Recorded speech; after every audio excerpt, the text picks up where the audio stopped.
ഹരേ കൃഷ്ണ. ഹരേ കൃഷ്ണ. എല്ലാവർക്കും പ്രണാമം. ഹരേ കൃഷ്ണ. പ്രണാമം ഹരേ മാതാജി. കൃഷ്ണ. ഹരേ കൃഷ്ണ. പ്രണാമം. പ്രണാമം മാതാജി. ഹരേ കൃഷ്ണ. ഹരേ കൃഷ്ണ.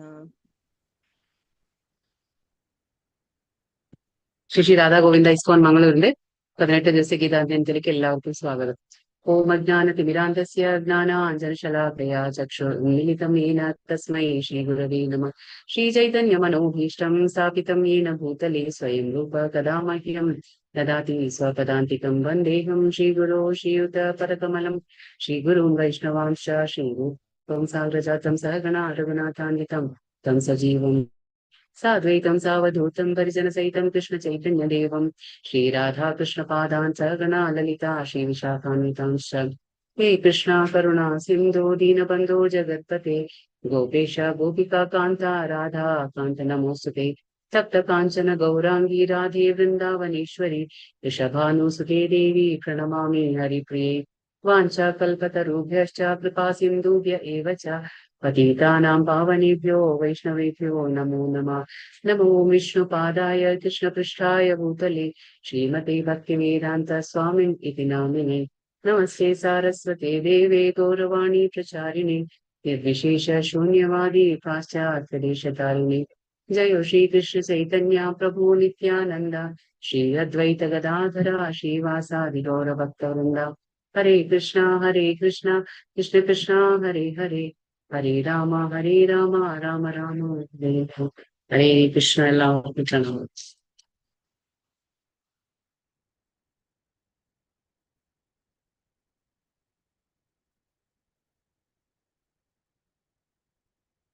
അധ്യായം 14 ഗുണത്രയങ്ങൾ. ഹരേ കൃഷ്ണ മാതാജി. ഹരേ കൃഷ്ണ. ഹരേ കൃഷ്ണ. ഹരേ കൃഷ്ണ. അപ്പൊ ഇന്നത്തെ അധ്യായം എന്തായിരുന്നു? പേരെന്തായിരുന്നു ഇന്നത്തെ അധ്യായത്തിന്റെ? പ്രകൃതി പുരുഷൻ ക്ഷേത്രജ്ഞൻ.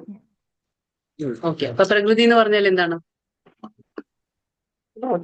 പ്രകൃതി. അർജുനൻ എത്ര ചോദ്യങ്ങളാണ് അർജുനൻ ചോദിക്കുന്നത്? 3 ചോദ്യങ്ങൾ. 3 6 ചോദ്യങ്ങൾ. ഏതൊക്കെയായിരുന്നു?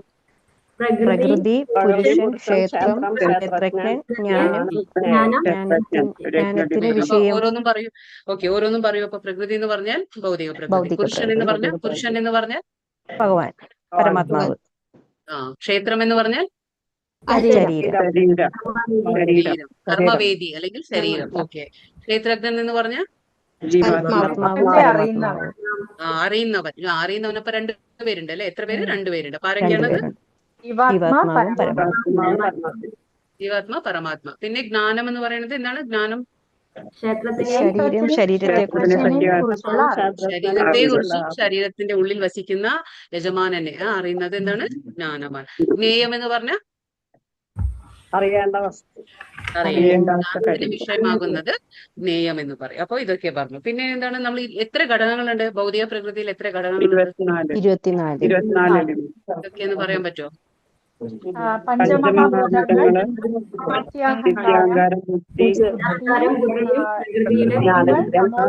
പഞ്ചേന്ദ്രിയങ്ങള്, കർമ്മേന്ദ്രിയങ്ങള്, മനസ്സ്, ഇന്ദ്രിയ വിഷയങ്ങള്, ഇന്ദ്രിയ വിഷയങ്ങൾ, ഗുണങ്ങൾ. 3 ഗുണങ്ങളും ഉണ്ട്. 5 ജ്ഞാനേന്ദ്രിയങ്ങളുണ്ട്, 5 കർമ്മേന്ദ്രിയങ്ങളുണ്ട്, പിന്നെ 5 ഇന്ദ്രിയ വിഷയങ്ങളുണ്ട്, 5 മഹാഭൂതങ്ങൾ, പിന്നെ ബുദ്ധി, മനസ്സ്, മിഥ്യാഹങ്കാരം, പിന്നെ ഗുണങ്ങൾ, ഭൗതിക ഗുണങ്ങൾ. അതൊക്കെ ചേർന്നിട്ടാണ് നമ്മൾ 24 ഘടകങ്ങൾ എന്ന് പറയുന്നത് അല്ലെ? ഓക്കെ. പിന്നെ എന്താണ് ലാസ്റ്റിൽ? പിന്നെ എന്താ? ഭഗവാൻ ഭക്തന്റെ ലക്ഷണങ്ങളൊക്കെ പറഞ്ഞു തന്നു. പിന്നെ ഭഗവാൻ എന്താ പറയാ ലാസ്റ്റിൽ എന്താ പറയുന്നത്? 35-ാം ശ്ലോകത്തിൽ ഒരു കാര്യം പറയും. എന്താണത്?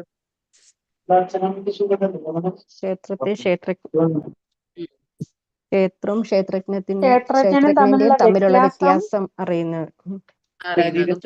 ജ്ഞാനദൃഷ്ടി കൊണ്ട് കാണാനും മെറ്റീരിയൽ നാച്ചുറലിന്റെ ബന്ധത്തിൽ നിന്ന് എന്താ പറയാ മുക്തി നേടുന്ന പ്രക്രിയയാണ് പരമപദം പ്രാപിക്കും. പദത്തെ പ്രാപിക്കുന്നു. ഈ ക്ഷേത്രം, ക്ഷേത്രജ്ഞ, അതിന്റെയുള്ള ആ വ്യത്യാസം എന്താണെന്ന് അറിയുന്നതും, പിന്നെന്താണ് ഈ ആ ജ്ഞാനം കൊണ്ട് മനസ്സിലാക്കുന്നതും, പിന്നെന്താണ് ഈ മുക്തിക്ക്, ഈ ബന്ധനത്തിൽ നിന്ന് നമുക്ക് മുക്തി നേടാൻ ഉതകുന്നത് ആ പ്രക്രിയ എന്താണെന്ന് മനസ്സിലാക്കുന്നതാണ്. അങ്ങനെ ആവുമ്പോ എന്താണ് അവര് പരമപദം, ഭഗവാന്റെ പരമപദം പ്രാപിക്കും എന്ന് പറഞ്ഞു.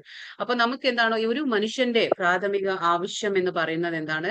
നമുക്ക് നമ്മുടെ ജീവിതത്തിൽ ഈശ്വരനെ പറ്റി കേൾക്കാനും അങ്ങനെ ആ ഭഗവാന്റെ ജ്ഞാനം നമുക്ക് നേടാനും ഒരു അവസരം നൽകുന്ന ഭക്തജന സംഘം, ആ സത്സംഗമാണ് നമുക്ക് ഒരു പ്രാഥമിക, ഒരു വിശ്വാസമുള്ള ഒരു മനുഷ്യന്റെ പ്രാഥമിക ആവശ്യം എന്ന് പറയുന്നത്. കാരണം നമ്മുടെ ജീവിതത്തിൽ ആധ്യാത്മിക ഗുരുവിനെ നമ്മൾ സ്വീകരിക്കുമ്പോൾ എന്താണ് ഇതെല്ലാം നമുക്ക് മനസ്സിലാവും. ആധ്യാത്മിക ഗുരു നമ്മുടെ ജീവിതത്തിൽ വരുമ്പോൾ നമുക്ക് ഈ ജ്ഞാനമെല്ലാം നമുക്ക്, അതുകൊണ്ടാണല്ലോ ഇത് ജ്ഞാനയോഗം ഇത്രയും ഭഗവാൻ പറഞ്ഞു കൊടുക്കുന്നത്. കാരണം ഡയറക്റ്റ് നമുക്ക് ഭക്തിയോഗം ചെയ്യാൻ പറ്റില്ല. അപ്പൊ ഭഗവാനെ കുറിച്ച് മനസ്സിലാക്കിക്കൊണ്ട് ജ്ഞാനം നേടിക്കൊണ്ട് നമുക്ക് ഭക്തിയിലേക്ക് മെല്ലെ കിടക്കാൻ പറ്റും. അതിലേക്ക് വന്ന് നമുക്ക് മെല്ലെ ഭക്തിയോഗം ചെയ്യാം. കാരണം ഏത് കർമ്മം ചെയ്താലും ജ്ഞാനം ചെയ്താലും നമുക്ക് ഭക്തിയിലേക്ക് തന്നെ വരണം. ഭക്തിയിലേക്ക് വരാതെ നമുക്ക് ഭഗവാനെ പ്രാപിക്കാൻ പറ്റില്ല. അപ്പൊ അതാണ് ബന്ധമുക്തിക്ക് വേണ്ടി പരിശീലിക്കാൻ നമുക്ക് കഴിയും. എങ്ങനെയാണ്? നമ്മുടെ ജീവിതത്തിൽ ഒരു ഗുരു ഉണ്ടാവുമ്പോ. അപ്പൊ ഇതൊക്കെയാണ്. അപ്പൊ അത് തന്നെയാണ് നമ്മുടെ ഈ ആത്മസാക്ഷാത്കാരം നേടാനുള്ള ആദ്യത്തെ ചവിട്ടുപടി എന്ന് നമ്മൾ പറയുന്നത്. ഓക്കെ, അപ്പൊ നമ്മുടെ ജീവിതത്തിൽ ഗുരു ഉണ്ടായിരിക്കും. അപ്പൊ ഇന്ന് നമ്മൾ ഇന്നലെ പറഞ്ഞു ഭൗതിക പ്രകൃതിയുടെ ഗുണങ്ങൾ അല്ലെ. ഇന്നലത്തെ അധ്യായത്തിൽ നമ്മൾ മനസ്സിലാക്കി കാരണം ഗുണസങ്കോസ്യ എന്ന് പറഞ്ഞു. കാരണം ഗുണസങ്കോസ്യ എന്ന് പറഞ്ഞാൽ ഈ ജീവാത്മാവ് പരിശുദ്ധ ആത്മാവാണ്, കാരണം ഭഗവാന്റെ അംശമാണ്. പക്ഷെ ഭൗതിക പ്രപഞ്ചത്തിൽ വന്നു കഴിഞ്ഞിട്ട് എന്താ സംഭവിക്കുന്നത്? ഈ ഭൗതിക പ്രപഞ്ചത്തിൽ 3 ഗുണങ്ങളുണ്ട്. അപ്പൊ അതിന്റെ സമ്പർക്കത്തിൽ വരുമ്പോ എന്താ സംഭവിക്കുന്നത്? ഇത് മലിനീകരിക്കപ്പെടാണ്, അതായത് അശുദ്ധമായി പെടാണ്, അതായത് ബന്ധിക്കപ്പെടാണ്. ഒന്നുകിൽ സത്വഗുണം, അല്ലെങ്കിൽ രജോ ഗുണം, അല്ലെങ്കിൽ തമോ ഗുണം ബന്ധിക്കും ഒരു ആത്മാവിനെ. അപ്പൊ ഇങ്ങനെ ഒരു അവസ്ഥയിൽ എന്താണ്? അത് മറന്നു പോവാണ്. അതിന്റെ യഥാർത്ഥമായ സ്വഭാവം എന്താണ്? ഭഗവാന്റെ അംശമാണ്. ജീവേര സ്വരൂപഹയ കൃഷ്ണേര നിത്യദാസ. ഞാൻ ഭഗവാന്റെ നിത്യദാസൻ എന്ന ആ മൂലസ്വരൂപം ഈ ആത്മാവ് ഭൗതിക പ്രപഞ്ചത്തിൽ വരുമ്പോ മറന്നു പോകണം. ആ മറന്നു പോകുമ്പോ എന്താ സംഭവിക്കുന്നത്? അത് ഞാൻ തന്നെയാണ് എല്ലാം, ഞാൻ യജമാനൻ എന്ന ആ ആധിപത്യ ഭ്രമം വരാണ്. അതായത് ഈ ഭൗതിക പ്രപഞ്ചത്തിൽ ആധിപത്യ ഭ്രമം വന്ന് ഞാനാണ്, ഞാൻ ചെയ്യുന്നതാണെന്നുള്ള ആ ഒരു മിഥ്യാധാരണയിലാണ് ഈ ആത്മാവ് നിൽക്കുന്നത്. അപ്പൊ അതുകൊണ്ടാണ് അത് ഈ ഗുണങ്ങൾ നമ്മളെ ബന്ധിക്കുന്നത്. പക്ഷെ എപ്പോ നമുക്ക് ഭഗവാന്റെ ജ്ഞാനം ലഭിക്കുന്നോ ആ സമയത്ത് എന്താ സംഭവിക്കുക? നമുക്ക് ഈ മിഥ്യാധാരണ മാറിക്കിട്ടും. അതായത് അഹംഭാവം എന്താണ്? എനിക്ക് ഈ ശരീരമാണ്, ഞാൻ കാണുന്ന ശരീരമാണ് എന്ന് തെറ്റിദ്ധരിക്കലാണ് മിഥ്യാഹങ്കാരം. പക്ഷെ നമുക്ക് ജ്ഞാനം കിട്ടുമ്പോൾ മനസ്സിലാവും നമ്മൾ ഈ കാണുന്ന ശരീരമൊന്നുമല്ല, ഇത് താൽക്കാലികമാണ്, നശ്വരമാണ്, നമുക്ക് ഉള്ളിലുള്ളത് അതാണ് ഞാൻ. അഹം ബ്രഹ്മാസ്മി. ഞാൻ ബേസിക്കലി സ്വാഭാവികമായി ഞാനൊരു ആത്മാവ് എന്നുള്ള ജ്ഞാനം അതിന് മനസ്സിലാകും. അപ്പൊ എന്താണ്? നമുക്ക് മെല്ലെ മെല്ലെ ഈ ഗുണങ്ങളിൽ നിന്ന് നമുക്ക് മുക്തി നേടാൻ പറ്റും. അങ്ങനെ നമ്മൾ സത്വഗുണത്തിൽ നിന്നുകൊണ്ട് നമുക്ക് വിശുദ്ധ സത്വത്തിലേക്ക് കയറാൻ പറ്റും. ഈ 3 ഗുണങ്ങൾ അല്ലാതെ ഒരു സത്വം, എന്താ പറയാ, ഒരു ഗുണമുണ്ട്. അതെന്താണ്? വിശുദ്ധ സത്വം. ആ വിശുദ്ധ സത്വത്തിൽ മാത്രമാണ് നമുക്ക് ഭഗവാന്റെ ധാമത്തിലേക്ക് പ്രവേശനം കിട്ടുകയുള്ളൂ. അപ്പൊ അത് നമുക്ക് ഇന്ന് ഗുണങ്ങളെ കുറിച്ച് മനസ്സിലാക്കാം. അപ്പൊ കാരണം ഗുണസങ്കോചം എന്ന് പറഞ്ഞാൽ നമ്മുടെ ഏത് ഗുണത്തിലാണോ നമ്മൾ സമ്പർക്കം ഉണ്ടാകുന്നത് അതിനനുസരിച്ച് നമുക്ക് സദസദ് യോനി ജന്മസു. സദ് എന്ന് പറഞ്ഞാൽ നല്ലത്, അസദ് എന്ന് പറഞ്ഞാൽ ചീത്തയുമായ യോനികൾ നമുക്ക് എങ്ങനെ കിട്ടുക? 84 ലക്ഷം യോനി ജീവജാലങ്ങളുണ്ട്. അപ്പൊ അതൊക്കെ എങ്ങനെ കിട്ടുക? നമ്മൾ ഏത് ഗുണത്തിലാണോ ആ ഗുണത്തിനനുസരിച്ച് നമ്മുടെ സ്വഭാവ രീതികൾ ഉണ്ടായിരിക്കും, നമ്മുടെ ശീലങ്ങൾ ഉണ്ടായിരിക്കും. അപ്പൊ അതിനനുസരിച്ച് ഭഗവാൻ അടുത്ത ജന്മത്തില് നമുക്കൊരു യോനി റെഡിയാക്കി തരും. കാരണം എന്താ വെച്ചാൽ നമ്മുടെ പ്രവർത്തനങ്ങളും ഗുണത്തെ ആശ്രയിച്ചായിരിക്കും എല്ലാം ഉണ്ടാവുക. അതുകൊണ്ടാണ് നമ്മൾ സൂക്ഷിക്കണം. നമ്മൾ ഈ ഗുണങ്ങളെ നമ്മൾ മനസ്സിലാക്കിയിരിക്കണം. ഇപ്പൊ ഭഗവാൻ ഈ അധ്യായത്തിൽ പറഞ്ഞിട്ട് നമുക്ക് മനസ്സിലാക്കാം എന്താണ് ഗുണങ്ങൾ ഓരോന്നും. ഭഗവാൻ പറയുന്നു ആദ്യത്തെ ശ്ലോകം, ശ്രീ ഭഗവാനുവാച പരം ഭൂയ പ്രവക്ഷ്യാമി ജ്ഞാനാനാം ജ്ഞാനമുത്തമം യജ്ഞാത്വാം മുനയഃ സർവേ പരാം സിദ്ധിമിതോ ഗതാഃ. പരമദിവ്യോത്തമ പുരുഷൻ പറഞ്ഞു, ഏതൊന്നറിഞ്ഞത് കൊണ്ടാണോ ഋഷികളെല്ലാം തികഞ്ഞ പരിപൂർണത നേടിയുള്ളത്, ആ സർവോത്കൃഷ്ടമായ ആ പരമജ്ഞാനത്തെ പറ്റി ഞാൻ വീണ്ടും നിന്നോട് പറഞ്ഞു തരാം. അപ്പൊ ഭഗവാൻ എന്താ പറയുന്നത്? ഏതൊരു ജ്ഞാനം ലഭിച്ചിട്ടാണ് നമ്മുടെ ആ ഋഷി മുനികളെല്ലാം ആ പരമോന്നതമായിട്ടുള്ള സർവോത്കൃഷ്ടമായ ആ ഒരു പരമപദ പ്രാപ്തിക്ക് അവർക്ക് അർഹത എടുത്തത്, ആ ഒരു ജ്ഞാനം ഞാൻ നിനക്ക് പറഞ്ഞു തരാമെന്ന് ഭഗവാൻ പറയാണ്. അപ്പൊ നമുക്ക് നോക്കാം ഏതാണ് ആ ജ്ഞാനം. ഇതം ജ്ഞാനം ഉപാശ്രിത്യ മമാസാധർമ്യമാഗതഃ സർഗേപി നോപജായന്തെ പ്രളയേന വ്യതിന്തി ച. ഭഗവാൻ പറയുന്നു ഈ ജ്ഞാനത്തിൽ ഉറച്ചു നിൽക്കുന്നത് കൊണ്ട്, ഏതാണ് ഇപ്പൊ ഭഗവാൻ പറഞ്ഞു തരും, ആ ജ്ഞാനത്തിൽ നമ്മൾ ഉറച്ചു നിൽക്കുന്നത് കൊണ്ട്, എന്താണ് ഭഗവാൻ തരുന്ന ആ ജ്ഞാനത്തിൽ നമ്മൾ ആ ഉറച്ചു നിൽക്കുമ്പോൾ എന്താ സംഭവിക്കുക? എന്റേതിന് സമാനമായ അതീന്ദ്രിയ സ്വഭാവത്തെ പ്രാപിക്കാൻ കഴിയും. അപ്പോ ഭഗവാൻ പറയുന്നു അങ്ങനെ ഉറച്ചു നിന്നു കഴിഞ്ഞാൽ ഒരുവൻ എന്താ സംഭവിക്കുക? സൃഷ്ടികാലത്ത് ജനിക്കുന്നുമില്ല, പ്രളയകാലത്ത് ആകുല ചിന്തനാവുകയും ഇല്ല. അതായത് നമുക്ക് സൃഷ്ടി, പ്രളയം ഇതൊക്കെ സംഭവിക്കുന്നുണ്ട്. അത് നമുക്ക് ലെവൽ 2 കൂടുതൽ മനസ്സിലാക്കാൻ പറ്റും. സൃഷ്ടി എന്ന് പറഞ്ഞാൽ സൃഷ്ടി എങ്ങനെയാണെന്ന് വെച്ചാൽ ബ്രഹ്മാവിന്റെ ഓരോ പകൽ സംഭവിക്കുമ്പോഴും സൃഷ്ടി സംഭവിക്കുന്നു, ബ്രഹ്മാവിന്റെ ഓരോ രാത്രി സംഭവിക്കുമ്പോഴും പ്രളയമാണാകുന്നത്. അപ്പോ ബ്രഹ്മാവിന്റെ പകല് സൃഷ്ടി, രാത്രി പ്രളയം. എങ്ങനെയെന്ന് വെച്ചാൽ ഇപ്പൊ നമ്മള് കിടന്നുറങ്ങിക്കഴിഞ്ഞാൽ നമുക്കൊന്നും അറിയില്ല അല്ലെ, എന്താ സംഭവിക്കുന്ന ഒന്നും അറിയില്ല നമുക്ക്. പക്ഷേ കാലത്ത് നമ്മൾ എഴുന്നേറ്റ് എന്ത് ചെയ്യും? എവിടെ നിർത്തിയോ നമ്മുടെ പണികളെല്ലാം, എവിടെ നിർത്തിയോ അവിടെ നിന്ന് നമ്മൾ തുടങ്ങും. അതുപോലെ തന്നെ ബ്രഹ്മാവിന്റെ ഓരോ പകല് സംഭവിക്കുമ്പോഴും ഓരോ സൃഷ്ടി സംഭവിക്കുകയാണ്. അപ്പൊ ഇവിടെ എന്താ പറയുന്നത്? ഭഗവാൻ പറയുന്നു ഒരു അതീന്ദ്രിയമായ ജ്ഞാനം നമുക്ക് ലഭിച്ചു കഴിഞ്ഞാൽ, നമ്മൾ അതിൽ ഉറച്ചു നിന്നു കഴിഞ്ഞാൽ, ആ അതീന്ദ്രിയ ജ്ഞാനത്തിൽ നമ്മൾ ഉറച്ചു നിന്നു കഴിഞ്ഞാൽ എന്താ സംഭവിക്കുക? ഭഗവാന്റേതിന് സമാനമായ ഒരു ജ്ഞാനം നമുക്ക്, ആ സ്വഭാവത്തിൽ നമ്മൾ ഭഗവാന് ഒന്നാവും. അതാ ഭഗവാൻ പറയുന്നത് എന്റേതിന് സമാനമായ അതീന്ദ്രിയ ഭാവത്തെ പ്രാപിക്കാൻ കഴിയും. നമ്മൾ ഈ എന്താ പറയാ ഭൂലോകത്ത് ഇരുന്നുകൊണ്ട് തന്നെ, ഈ ഭൗതിക പ്രപഞ്ചത്തിൽ ഇരുന്നുകൊണ്ട് തന്നെ നമുക്ക് ഭഗവാന് തുല്യമായ ആ സ്വഭാവം നമുക്ക് നേടിയെടുക്കാം. എങ്ങനെയാണ്? ഭഗവാന്റെ അതീന്ദ്രിയ ജ്ഞാനത്തിൽ ഉറച്ചു നിൽക്കുമ്പോൾ. അങ്ങനെ മാത്രം. ഇപ്പൊ നമുക്ക് ചൈതന്യ മഹാപ്രഭുവായിട്ട് വന്നു, ഭഗവാൻ ശ്രീകൃഷ്ണൻ ചൈതന്യ മഹാപ്രഭുവായിട്ട് അവതരിച്ചപ്പോൾ ഭഗവാൻ ശ്രീകൃഷ്ണൻ എന്താണ് ഒരു തത്വം കൊണ്ടുവന്നു. എന്താണത്?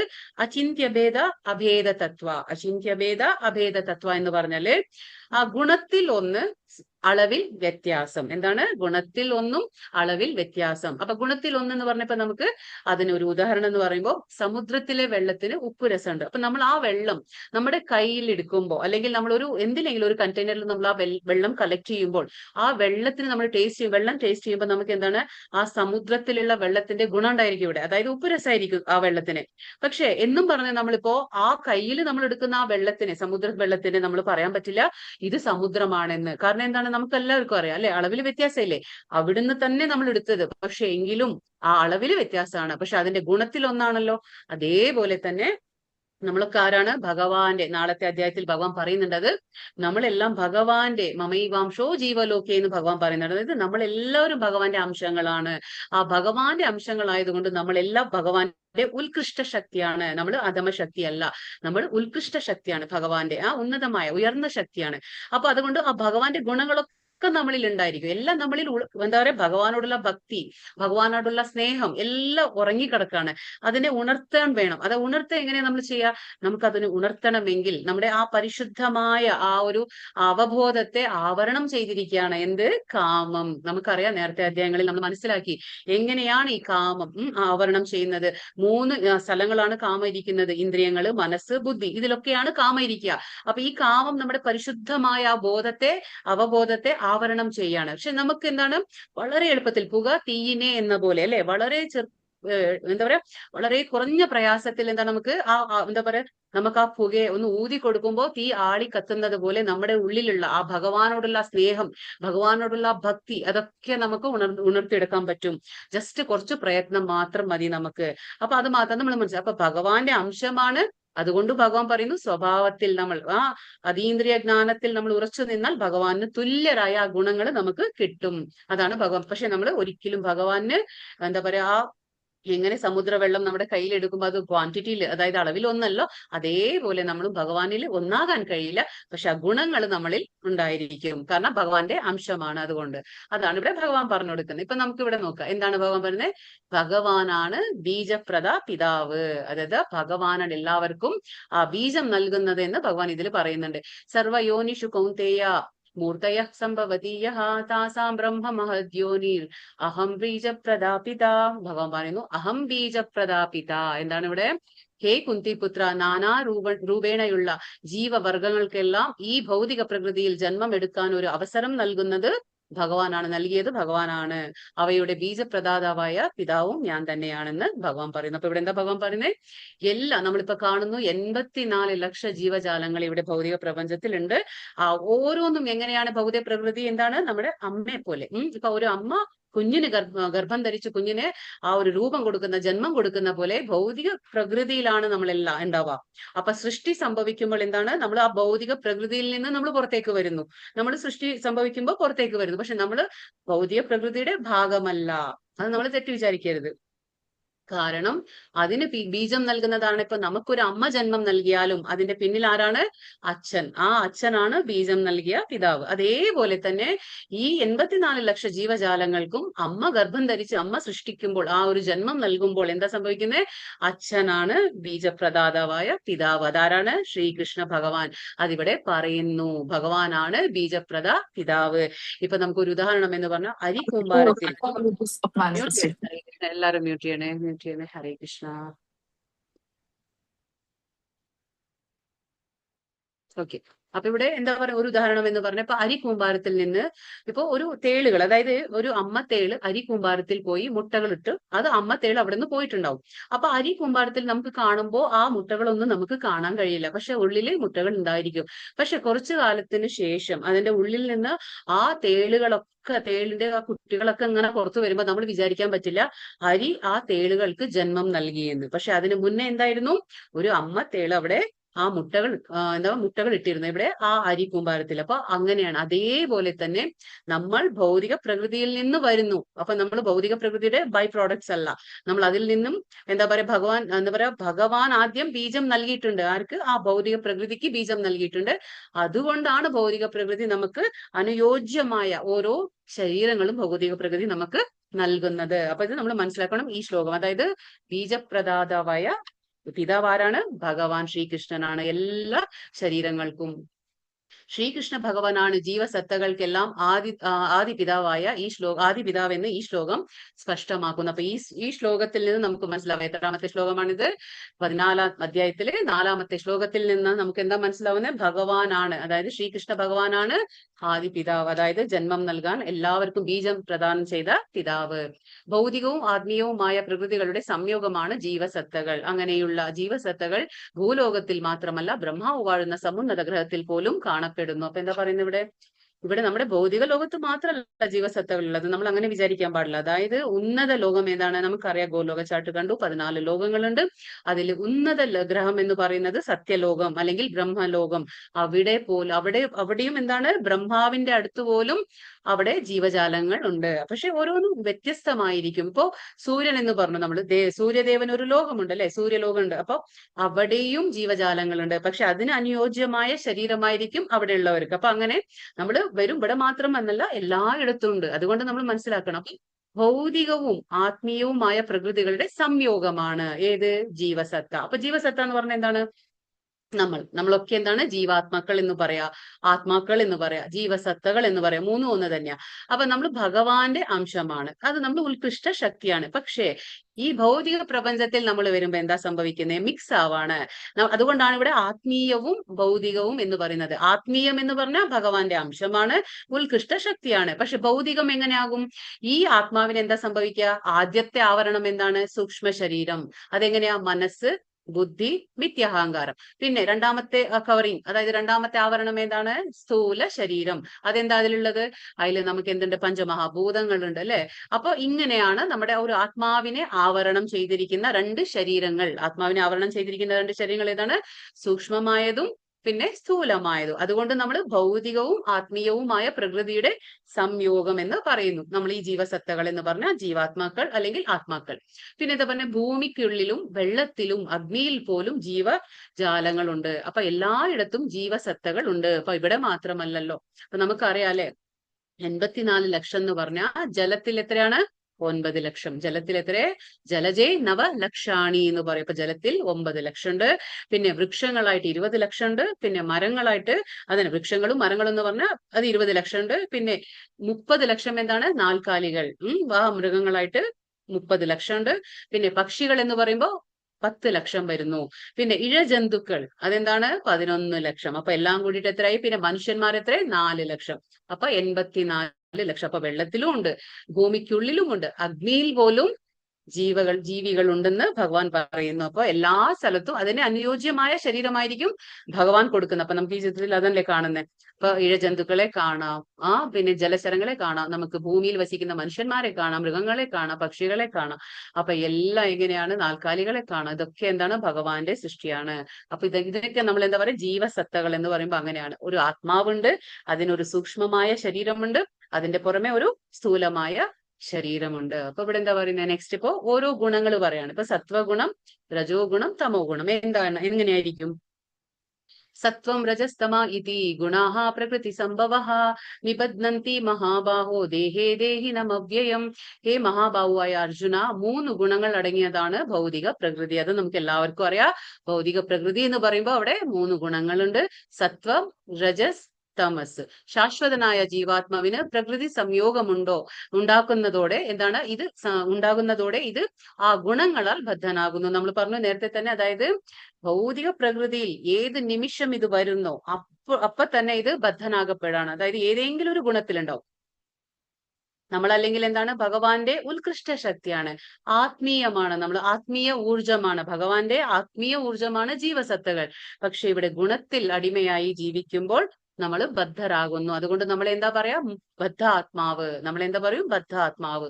മുക്ത ആത്മാവ് എന്ന് പറഞ്ഞാൽ ഈ 3 ഗുണങ്ങൾക്കും മുകളിൽ നിൽക്കുന്നവരെ മുക്ത ആത്മാവ്. അപ്പൊ നമ്മളൊക്കെ ബദ്ധാത്മാക്കളാണ്. അപ്പോ 3 ഗുണങ്ങൾ നമുക്ക് ഇവിടെ കാണാം അല്ലെ. ഭഗവാൻ ശ്രീകൃഷ്ണന്റെ സൃഷ്ടിയാണ് ഈ 3 ഗുണങ്ങളും. പക്ഷെ ഭഗവാൻ ഇതിന് അധീനനല്ല, ഭഗവാൻ ഇതിന് അധീപനാണ്. അപ്പൊ ഈ 3 ഗുണങ്ങളും നമ്മളെ കളിപ്പിക്കുകയാണ്. നമ്മൾ ഇന്നലത്തെ കാര്യത്തിൽ നമ്മൾ മനസ്സിലാക്കി. അതായത് നമ്മളല്ല ചെയ്യുന്നത്, നമ്മൾ തെറ്റിദ്ധരിക്കുകയാണ്. ചെയ്യുന്നത് എന്താണ്, ഈ 3 ഗുണങ്ങൾ നമ്മളെ കൊണ്ട് ചെയ്യിപ്പിക്കുകയാണ്. കാരണം ഗുണസങ്കോസ്യ, നമ്മൾ ഈ ഗുണത്തിലാണെങ്കിൽ ഈ ഗുണം നമ്മളെ കളിപ്പിക്കും, നമ്മൾ രജോ ഗുണത്തിലാണെങ്കിൽ രജോ ഗുണം നമ്മളെ കളിപ്പിക്കും, നമ്മൾ തമോ ഗുണത്തിലാണെങ്കിൽ തമോ ഗുണം നമ്മളെ കളിപ്പിക്കും. അപ്പൊ നമ്മൾ ഏത് ഗുണത്തിൽ സ്ഥിതി ചെയ്യും, നമ്മുടെ ആ വ്യക്തി സ്വാതന്ത്ര്യം അത് ഉപയോഗിച്ച് നമുക്ക് ഏതാണോ ഇഷ്ടം തോന്നുന്നത് അതിനനുസരിച്ചായിരിക്കും നമ്മുടെ ഗുണങ്ങളൊക്കെ. അപ്പൊ ഗുണങ്ങൾ മാത്രമല്ല, നമ്മുടെ പ്രവൃത്തികളും അതിനനുസരിച്ചായിരിക്കും. ഇപ്പൊ ഇവിടെ ആദ്യമായിട്ട് സത്വഗുണത്തെ കുറിച്ച് പറയാണ്. തത്ര സത്വം നിർമ്മലത്വാത് പ്രകാശമനാമയം സുഖസംഗേന ബധ്നാതി ജ്ഞാനസംഗേന ചാനഘ. അനഘ എന്ന് പറയുന്നുണ്ട്. അർജുനന്റെ ഇനിയൊരു പേരെന്താണ്, അനഘ. അനഘ എന്ന് പറഞ്ഞാൽ പാപരഹിതനായവൻ. അനഘ എന്ന് പറഞ്ഞാൽ പാപരഹിതനായവനെ എന്നാണ് ഉദ്ദേശം. ഓക്കെ. അപ്പൊ ഇവിടെ പറയുന്നു പുണ്യാത്മാവ്. അനഘ എന്ന് പറഞ്ഞാൽ പുണ്യാത്മാവ്, പാപരഹിതനായത്. ഓക്കെ. അർജുനനെ വിളിക്കാണ് മറ്റുള്ളവയെ അപേക്ഷിച്ച്, എന്ന് വെച്ചാൽ മറ്റുള്ളവയെ അപേക്ഷിച്ച്, അതായത് രജോ ഗുണം തമോ ഗുണം അപേക്ഷിച്ച് സത്വഗുണം എന്താണ്, വിശുദ്ധമാകയാൽ, വിശുദ്ധം ആകയാൽ എന്താണ്, സത്വഗുണം പ്രകാശമാനവും എല്ലാ പാപങ്ങളിൽ നിന്നും മോചിപ്പിക്കുന്നതുമാണ്. അപ്പൊ ഈ നമ്മളിപ്പോ സത്വഗുണത്തിൽ നിൽക്കുമ്പോ എന്താ ഒരു ആനുകൂല്യം, അഡ്വാൻറ്റേജ് എന്ന് പറയുമ്പോൾ, ഗുണം എന്താണെന്ന് പറയുമ്പോൾ അത് മറ്റുള്ള ഗുണത്തെക്കാൾ എന്താണ്, വിശുദ്ധമാണ്. ഏത്, സത്വഗുണം. അപ്പൊ എന്താ സംഭവിക്കുക, നമുക്ക് സത്വഗുണത്തിൽ നിൽക്കുമ്പോൾ അത് പ്രകാശമാനമാണ്. പ്രകാശമാനം എന്ന് പറഞ്ഞാൽ നമുക്ക് അതിൽ ജ്ഞാനം ഉണ്ടായിരിക്കും, ജ്ഞാനത്തിന്റെ വെളിച്ചം ഉണ്ടായിരിക്കും. അവിടെ സത്വഗുണത്തിൽ എന്തുണ്ടായിരിക്കും, ജ്ഞാനത്തിന്റെ വെളിച്ചം ഉണ്ടായിരിക്കും. അതുമൂലം നമുക്കൊരു വിവേകം ഉണ്ടായിരിക്കും, നമുക്ക് വേണ്ടുന്നതും ചെയ്യേണ്ടതും ചെയ്യരുതാത്തതും എല്ലാം നമുക്ക് നല്ല ബോധ്യം ഉണ്ടായിരിക്കും. കാരണം ജ്ഞാനം ഉണ്ടായിരിക്കും അവിടെ. അപ്പൊ അത് ജ്ഞാനം ഉള്ളിടത്ത് എന്താണ്, പ്രകാശമാണ് അവിടെ ഉണ്ടാവുക. പിന്നെ അതെന്താണ്, നമുക്ക് സ്വാഭാവികമായും നമ്മൾ ആ ഒരു വിശുദ്ധ ഗുണത്തിൽ നമ്മൾ നിൽക്കുമ്പോൾ എന്താ സംഭവിക്കുക, നമുക്ക് പാപങ്ങളിൽ നിന്ന് നമ്മൾ മുക്തരായിരിക്കും. കാരണം പാപങ്ങളിൽ നിന്ന് അത് നമ്മളെ മോചിപ്പിക്കും. കാരണം എന്താണ്, നമ്മൾ സത്വഗുണത്തിലുണ്ട്. ഈ സത്വഗുണം എങ്ങനെയാണ് നമുക്ക് കിട്ടുക, ജ്ഞാനത്തിലൂടെയാണ് കിട്ടുന്നത്. അപ്പൊ നമുക്കിപ്പോ ഭഗവാൻ ഇങ്ങനെയൊക്കെ പറയുന്നു, ഭഗവത്ഗീതയുടെ ആ ജ്ഞാനമൊക്കെ നമുക്ക് കിട്ടുമ്പോൾ എന്താണ്, നമ്മൾ തീർച്ചയായിട്ടും തമോ ഗുണത്തിലോ രജോ ഗുണത്തിലോ ഇറങ്ങാൻ നമ്മൾ ആഗ്രഹിക്കില്ല. അപ്പൊ സത്വഗുണത്തിൽ തന്നെ നിൽക്കുമ്പോൾ എന്താ സംഭവിക്കുക, നമ്മൾ കഴിവതും തെറ്റുകളൊന്നും ചെയ്യില്ല, നമ്മൾ തെറ്റുകൾ ചെയ്യാൻ ആഗ്രഹിക്കില്ല. അപ്പൊ നമ്മൾ ആ ഒരു പാപത്തിൽ നിന്ന് നമ്മൾ വിമുക്തരാകും.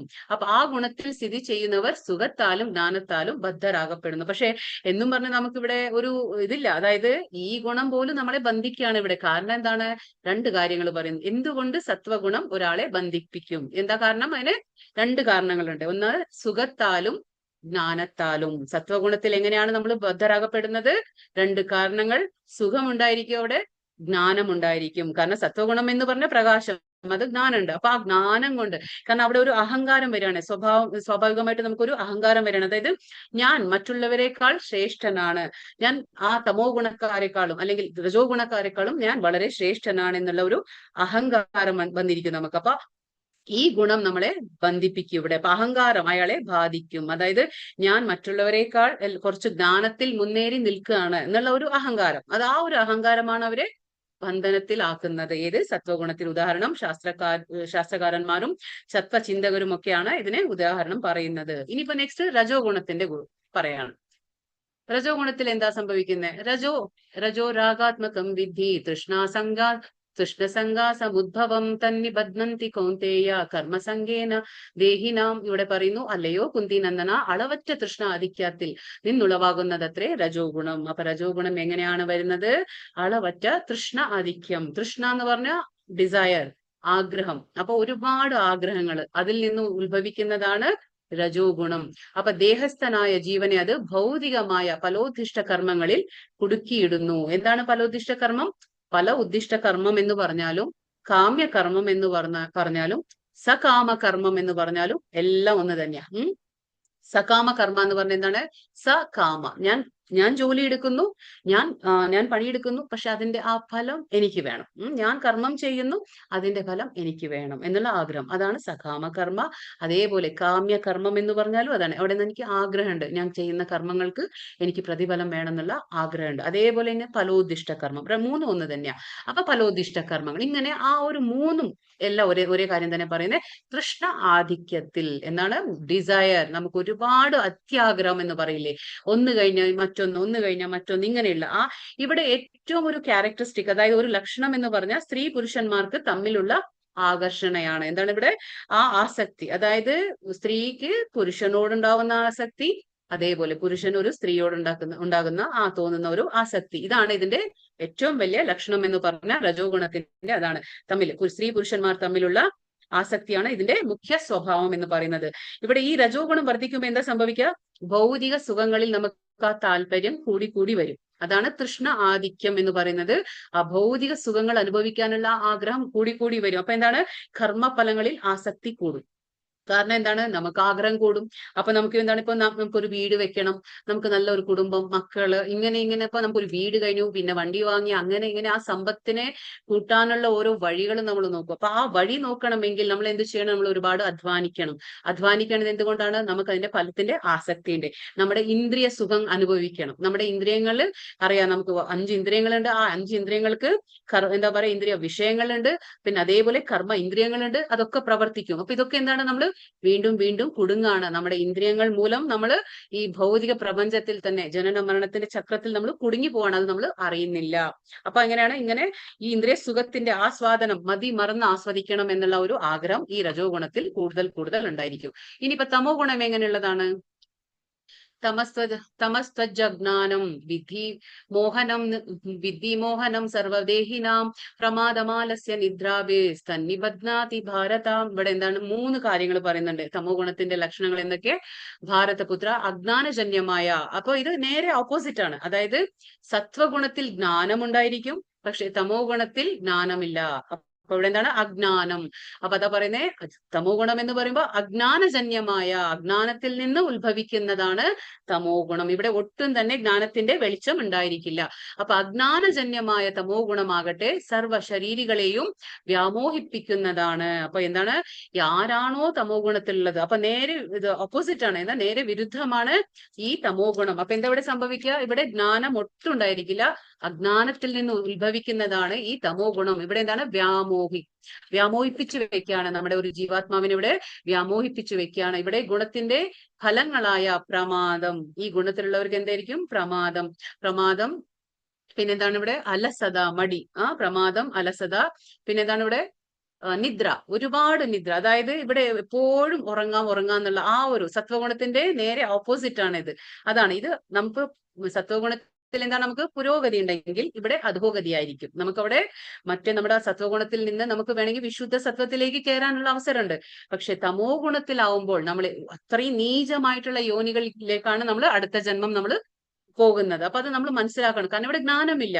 നമുക്ക് എന്തെങ്കിലും അറിയണമെങ്കിൽ നമുക്ക് ആ ജ്ഞാനമില്ല. പ്രമാദം എന്ന് പറഞ്ഞാൽ വിസ്മരണം, അതായത് ചെയ്യേണ്ടത് ചെയ്യാതിരിക്കുന്ന ഒരു സ്വഭാവം. എന്താണ് പ്രമാദം എന്ന് പറഞ്ഞാൽ? ചെയ്യേണ്ട കാര്യങ്ങളെ ചെയ്യാതിരിക്കുന്നത്. അലസത, നിദ്ര, ഇതൊക്കെയാണ് തമോ ഗുണത്തിന്റെ ലക്ഷണങ്ങൾ. ഇപ്പൊ നമുക്കൊക്കെ അറിയാം അല്ലെ?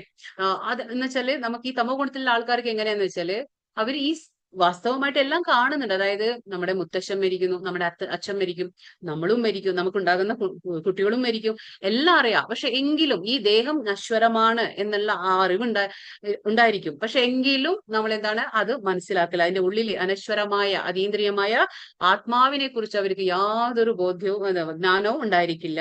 ഇതാണ് തമോ ഗുണത്തിന്റെ ലക്ഷണം. അവർക്ക് വെറും ശാരീരിക ബോധം മാത്രമേ ഉണ്ടായിരിക്കുള്ളൂ.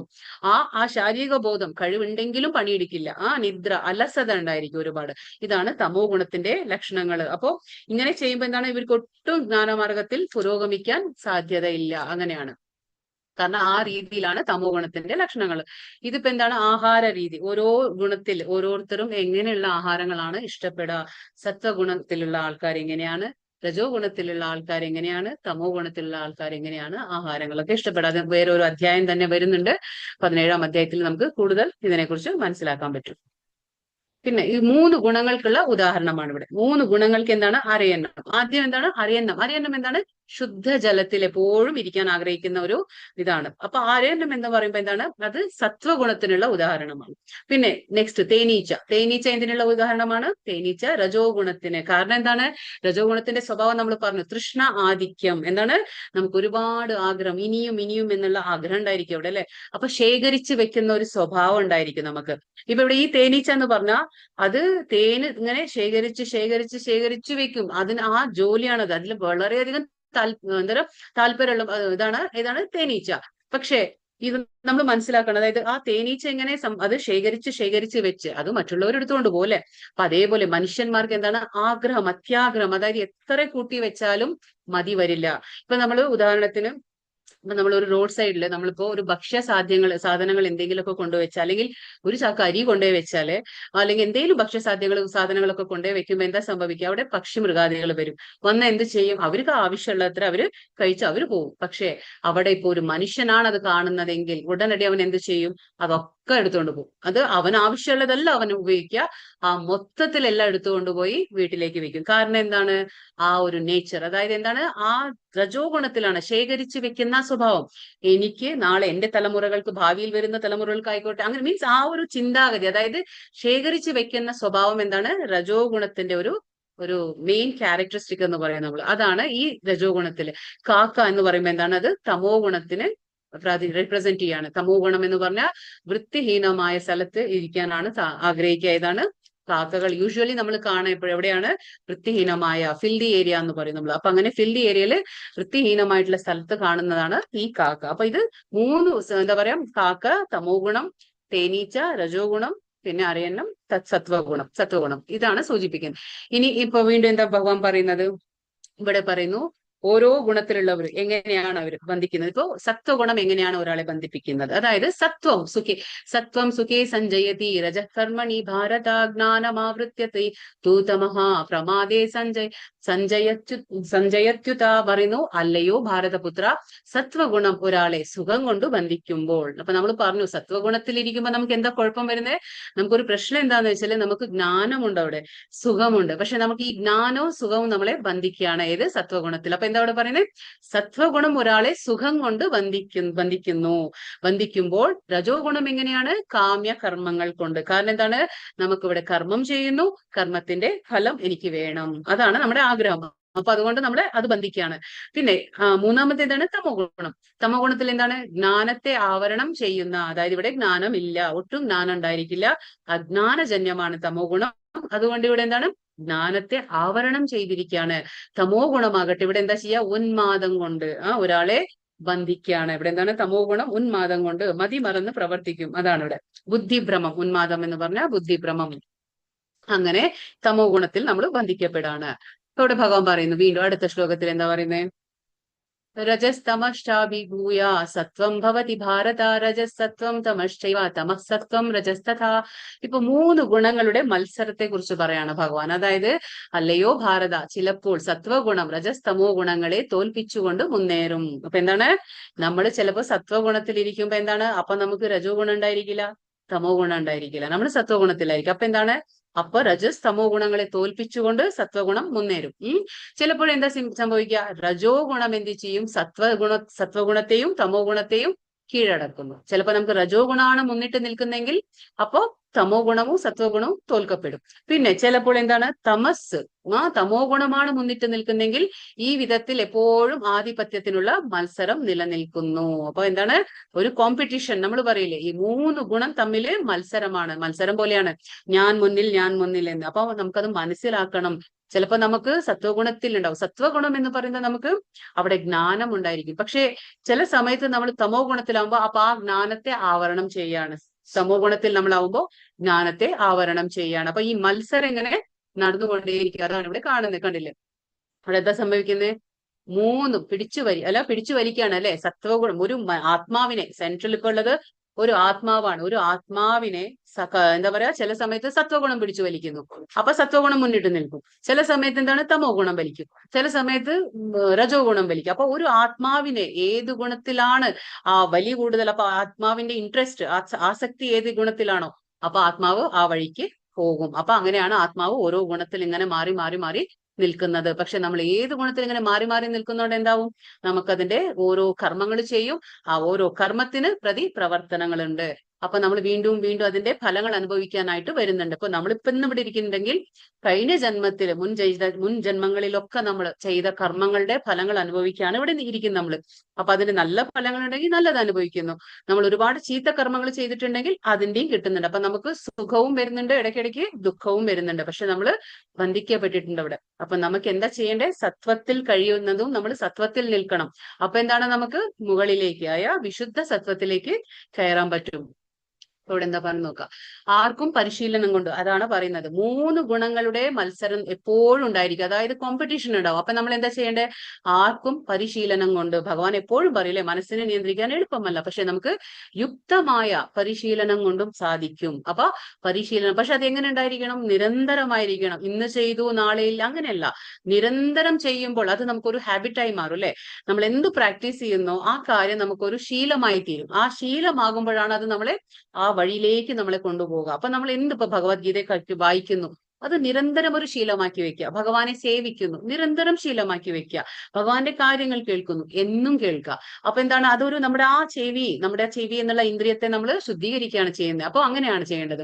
അപ്പൊ നിത്യം പരിശീലനം കൊണ്ട്, നിരന്തര പരിശീലനം കൊണ്ട് എന്താണ്, സത്വഗുണം വളർത്തി രജസ് തമസ്സുകളെ നമുക്ക് തോൽപ്പിക്കാം. നമുക്ക് നിരന്തരം ചെയ്യുമ്പോൾ എന്താണ്, രജോ ഗുണവും തോൽക്കപ്പെടും, തമോ ഗുണവും തോൽക്കപ്പെടും. പിന്നെ രജോ ഗുണം വർദ്ധിപ്പിച്ച് സത്വ തമസ്സുകളെ കീഴടക്കാനും തമോ ഗുണത്തെ പോഷിപ്പിച്ച് സത്വരജസ്സുകളെ നശിപ്പിക്കാനും സാധിക്കും. അപ്പൊ ഇങ്ങനെ നമ്മൾ ചെയ്തു കഴിഞ്ഞാൽ നമുക്ക് മറ്റുള്ള ഗുണങ്ങളെ നശിപ്പിക്കാൻ ക്രമേണ, ഒറ്റടിക്ക് സമ്മതിക്കില്ല, നടക്കില്ല, കാരണം എളുപ്പമല്ല. ക്രമേണ നമ്മൾ സത്വത്തിൽ തന്നെ നിൽക്കുമ്പോൾ എന്താണ്, ഈ രജസ്സും തമോ ഗുണങ്ങളും നമ്മളിൽ നിന്ന് വിട്ടുപോകും. അപ്പോ അത് ഇല്ലാതാകും, അതിനെ നമുക്ക് നശിപ്പിക്കാൻ സാധിക്കും. അപ്പോ സത്വത്തിൽ തന്നെ നമുക്ക് നിൽക്കാൻ കഴിയും. പക്ഷെ അതിന് പരിശീലനം ആവശ്യമാണ്.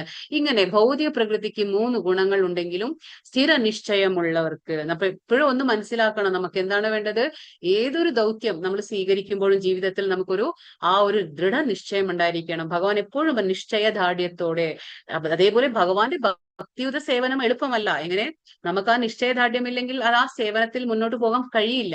അപ്പൊ അതാ പറയുന്നത്. അപ്പൊ ഭൗതിക പ്രകൃതിക്ക് 3 ഗുണങ്ങളുണ്ട്, പക്ഷെ എങ്കിലും നമുക്കൊരു നിശ്ചയദാർഢ്യം ഉണ്ടെങ്കിൽ സത്വഗുണത്താൽ അനുഗ്രഹീതരാകാൻ പറ്റും. അപ്പൊ സത്വഗുണം നമ്മളെ, ആ സത്വഗുണത്തിൽ നമ്മൾ അനുഗ്രഹീതരാകാൻ പറ്റും. പിന്നെ അതിനെയും അതിക്രമിച്ച്, ഇപ്പോ സത്വഗുണം ഫൈനൽ അല്ല, സത്വഗുണം അവസാനമല്ല, അവിടുന്നും നമുക്ക് മുകളിൽ ഒരു ഗുണമുണ്ട്. ഏതാണത്, അതിനെയും അതിക്രമിച്ച് വസുദേവ അവസ്ഥ എന്ന ആ ഒരു വിശുദ്ധ സത്വത്തിൽ എത്താം. എന്താണ് വിശുദ്ധ സത്വത്തിന്റെ പേരെന്താണ്, വസുദേവ അവസ്ഥ. വസുദേവ അവസ്ഥയെ നമ്മൾ എന്തു പറയും, വിശുദ്ധ സത്വം. അതെവിടെയാണ്, അത് സത്വഗുണത്തിനും മുകളിലാണ്. അപ്പൊ 3 ഗുണങ്ങൾക്ക് മുകളിൽ എന്താണ്, നമ്മൾ എപ്പോഴും പറയാറില്ലേ, ഗുണാതീതൻ. അതുകൊണ്ടാണ് ഭഗവാൻ ആദ്യമേ നേരത്തെ തന്നെ ശ്ലോകത്തിൽ പറഞ്ഞേ, എന്റെ ഭാവം, എന്റെ സമാനമായ എന്റെ ഭാവത്തെ പ്രാപിക്കും എന്ന് ഭഗവാൻ പറഞ്ഞില്ലേ. എങ്ങനെയാണ് ഭഗവാന്റെ ഭാവത്തെ നമ്മൾ പ്രാപിക്കാൻ കഴിയുന്നത്, അതായത് എപ്പോഴാണോ നമ്മൾ ഈ 3 ഗുണങ്ങൾക്കും അതീതരായി നിൽക്കുന്നത്, എപ്പോഴാണോ നമ്മൾ ഈ 3 ഗുണങ്ങളെ അതിക്രമിച്ച് വസുദേവ സത്വത്തിൽ എത്തുന്നത്, അപ്പൊ എന്താണ്, നമ്മൾ വിശുദ്ധ സത്വമാണ്. അപ്പൊ ഭഗവാന് തുല്യമായ, ഭഗവാന് സമാനമായ സ്വഭാവത്തിലേക്ക് നമ്മൾ എത്താൻ സാധിക്കും. ഇവിടെയാണ് ഒരാള് ഈശ്വര ശാസ്ത്രാഭിജ്ഞനാകുന്നത്. എന്നിട്ടാണ് ഒരു മനുഷ്യനിൽ ഏത് ഗുണത്തിനാണ് സ്വാധീനത എന്ന് അയാളുടെ പ്രത്യേക പ്രവർത്തനങ്ങളിൽ നിന്ന് മനസ്സിലാക്കാൻ പറ്റും. ഇപ്പൊ നമുക്ക് ഒരാളെ കാണുമ്പോൾ തന്നെ മനസ്സിലാക്കാൻ പറ്റും അയാൾ ഏത് ഗുണത്തിലാണെന്ന്. കാരണം അയാളുടെ ആഹാര രീതി ആയിക്കോട്ടെ, അയാളുടെ പെരുമാറ്റമായിക്കോട്ടെ, അയാളുടെ പ്രവർത്തനമായിക്കോട്ടെ, എന്തിലും നമുക്ക് അയാൾ ഏത് ഗുണത്തിലാണ് സ്ഥിതി ചെയ്യുന്നതെന്ന് നമുക്ക് പുറമേ നിന്ന് കാണുമ്പോൾ തന്നെ മനസ്സിലാക്കാൻ പറ്റും. അതാണ് ഇവിടെ പറയുന്നത്. അപ്പോ വിശുദ്ധ സത്വം എന്ന് പറഞ്ഞാൽ അത് 3 ഗുണത്തിലും മുകളിലാണ്. അതായത് അതിക്രമിച്ച്, അതായത് ഈവൻ സത്വഗുണത്തെ അതിക്രമിച്ച് നിൽക്കുമ്പോഴാണ് നമുക്ക് വിശുദ്ധ സത്വം കിട്ടുന്നത്. സർവദ്വാരേഷു ദേഹേസ്മിൻ പ്രകാശ ഉപജായത്തെ ജ്ഞാനം യഥാ തഥാ വിദ്യാത് നിവൃദ്ധം വിവൃദ്ധം സത്വം മിത്യുതാം. 9 ദ്വാരങ്ങളാണ് ശരീരത്തിൽ ഉള്ളത്. അപ്പൊ ഞാൻ എപ്പോഴും പറയണ്ടേ, കഴിഞ്ഞ ക്ലാസ്സിൽ ഞാൻ പറഞ്ഞിരുന്നു, അതായത് നവദ്വാരേ പുരേ വസതി ദേഹി. എന്താണ് നവദ്വാരേ പുരേ വസതി ദേഹി? നവ എന്ന് പറഞ്ഞ 9, ദ്വാരേ എന്ന് പറഞ്ഞ ദ്വാരങ്ങൾ, പുരേ എന്ന് പറഞ്ഞാൽ നഗരം, സിറ്റി എന്ന് പറയും. വസതി താമസിക്കുന്നു, ദേഹി ആരാണ്? ദേഹി ആത്മാവ്. അപ്പൊ നവദ്വാരേ പുരേ വസതി ദേഹി എന്ന് പറയുമ്പോ 9 ദ്വാരങ്ങളുള്ള ഒരു സിറ്റിയിലാണ് ഈ ദേഹി വസിക്കുന്നത്, ആത്മാവ് വസിക്കുന്നത്. ഇപ്പൊ നമ്മുടെ ആത്മാവുണ്ട് ഉള്ളിൽ അല്ലെ. ആത്മാവിന് പുറമെ എന്താണ്? ഒരു സൂക്ഷ്മ ശരീരം, അതിന്റെ പുറമെ എന്താണ്? ഒരു സ്ഥൂല ശരീരമുണ്ട്. പക്ഷെ ഈ ഒരു ശരീരത്തിൽ എത്ര വാതിലുകളുണ്ട്? 9 നവദ്വാരങ്ങൾ. അതാണ് ഇവിടെ പറയുന്നത്. ഏതൊക്കെയാണത്? 2 കണ്ണുകൾ, 2 ചെവികൾ, 2 നാസാദ്വാരങ്ങൾ, വായ, ലിംഗം, മലദ്വാരം, ഇവയെല്ലാം സാത്വികതാ ലക്ഷണങ്ങളാൽ പ്രകാശിതമാകുമ്പോൾ മനുഷ്യൻ സത്വഗുണ സമ്പന്നൻ എന്ന് മനസ്സിലാക്കാം. എപ്പോഴാണ് ഒരു വ്യക്തി ഈ നവദ്വാരങ്ങൾ സാത്വിക ഗുണത്തിൽ വെക്കുന്നത്, അപ്പൊ ആ വ്യക്തി എന്താണ്? സാത്വിക ലക്ഷണങ്ങളാൽ ഇരിക്കുന്ന സാത്വിക ലക്ഷണത്താൽ പ്രകാശമാനെന്ന് നമുക്ക് മനസ്സിലാക്കാൻ പറ്റും. അപ്പൊ ഒരു വ്യക്തിക്ക് കണ്ണ്, മൂക്ക്, ഇതൊക്കെ പറയുന്നത് എന്താണ്? നവദ്വാരങ്ങൾ സാത്വിക ഗുണത്തിൽ വെക്കണം. അങ്ങനെ എന്ന് പറഞ്ഞാൽ എന്താണ്? നമ്മുടെ കണ്ണുകൾക്ക്, നമ്മൾ എപ്പോഴും പറയും, അജാമിളന്റെ ഫെയിലിയർ എന്താണ്? കണ്ണുകൾക്ക് വേണ്ടാത്ത കാഴ്ച കൊടുത്തു അല്ലെ.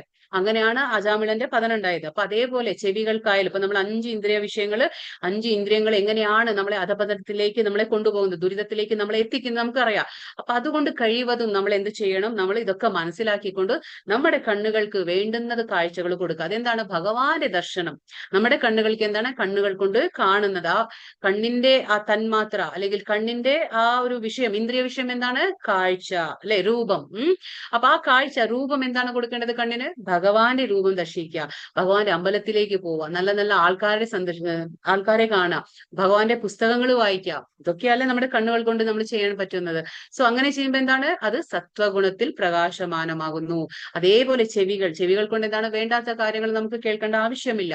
നമുക്ക് എന്താണ്? ഭഗവാന്റെ കാര്യങ്ങൾ കൂടുതൽ കേൾക്കും തോറും നമ്മുടെ ചെവികൾ ആ സത്വഗുണത്താൽ പ്രകാശമാനമാകുന്നു. അതേപോലെ 2 നാസാദ്വാരങ്ങൾ.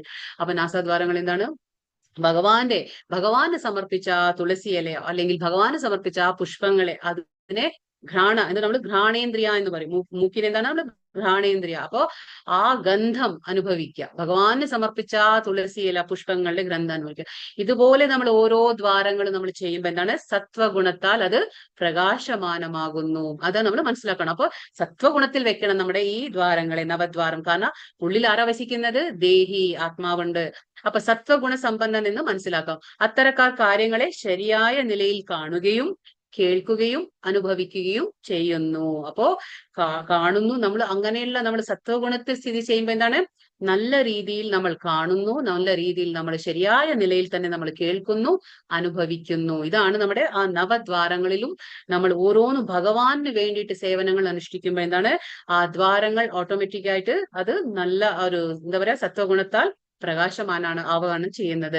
അവർ ആന്തരികമായും ബാഹ്യമായും വിശുദ്ധരാണ്. പരിശുദ്ധരാണ്. ഇങ്ങനെയുള്ള സത്വഗുണത്തിൽ നിൽക്കുന്ന ആൾക്കാർക്ക് എന്താണ്? അവർക്ക് ജ്ഞാനമുണ്ടായിരിക്കും. ആ ജ്ഞാനത്താൽ അവരിങ്ങനെ ഈ ഒരു നവദ്വാരങ്ങളെ നല്ല രീതിയിൽ, അത് നല്ലത് കേൾക്കാനും നല്ലത് കാണാനും നല്ലത് അനുഭവിക്കാനും വെക്കുമ്പോൾ എന്താണ്? അവർ ആന്തരികമായിട്ടും ബാഹ്യമായിട്ടും പരിശുദ്ധരാണെന്ന് നമ്മൾ മനസ്സിലാക്കുക. അപ്പൊ നവദ്വാരങ്ങളിലും പ്രവൃദ്ധമായ സന്തുഷ്ടിയുടെ ലക്ഷണങ്ങൾ കാണാൻ പറ്റും. അപ്പൊ എല്ലാ ദ്വാരങ്ങളിലും ആ സന്തുഷ്ടിയുടെ ലക്ഷണങ്ങൾ കാണാൻ പറ്റും. ഇതാണ് സത്വഗുണത്തിന്റെ അവസ്ഥ. അപ്പൊ ഇത്രയും പറയുന്നത് എന്താണ്? ഭഗവാൻ സത്വഗുണത്തിലിരിക്കുന്ന വ്യക്തികൾ അവരുടെ കണ്ണായിക്കോട്ടെ, മൂക്കായിക്കോട്ടെ, അതൊക്കെ ആ നല്ല കാര്യങ്ങൾക്ക് മാത്രമാണ് അതിനെ ഉപയോഗിക്കുന്നത്. അപ്പൊ എന്താണ് സംഭവിക്കുക? അപ്പൊ അത് സത്വഗുണത്താൽ പ്രകാശമാനമാകും. അങ്ങനെയാണ് നമുക്ക് വിശുദ്ധ സത്വത്തിലേക്ക് കയറാൻ പറ്റുക, അല്ലാതെ നമുക്ക് പറ്റില്ല. ഇതാണ് പറയുന്നത്. ഇപ്പൊ ഈ രജോ ഗുണത്തിന്റെ എന്താ പറയുന്നത്? സത്വഗുണം പറഞ്ഞു. ഇപ്പൊ രജോ ഗുണം ലോഭ പ്രവൃത്തി ആരംഭ കർമ്മണാമശമസ്പൃഹ രജസ്യത്താനി ജയന്തേ വിവൃദ്ധേ ഭരതർഷഭ.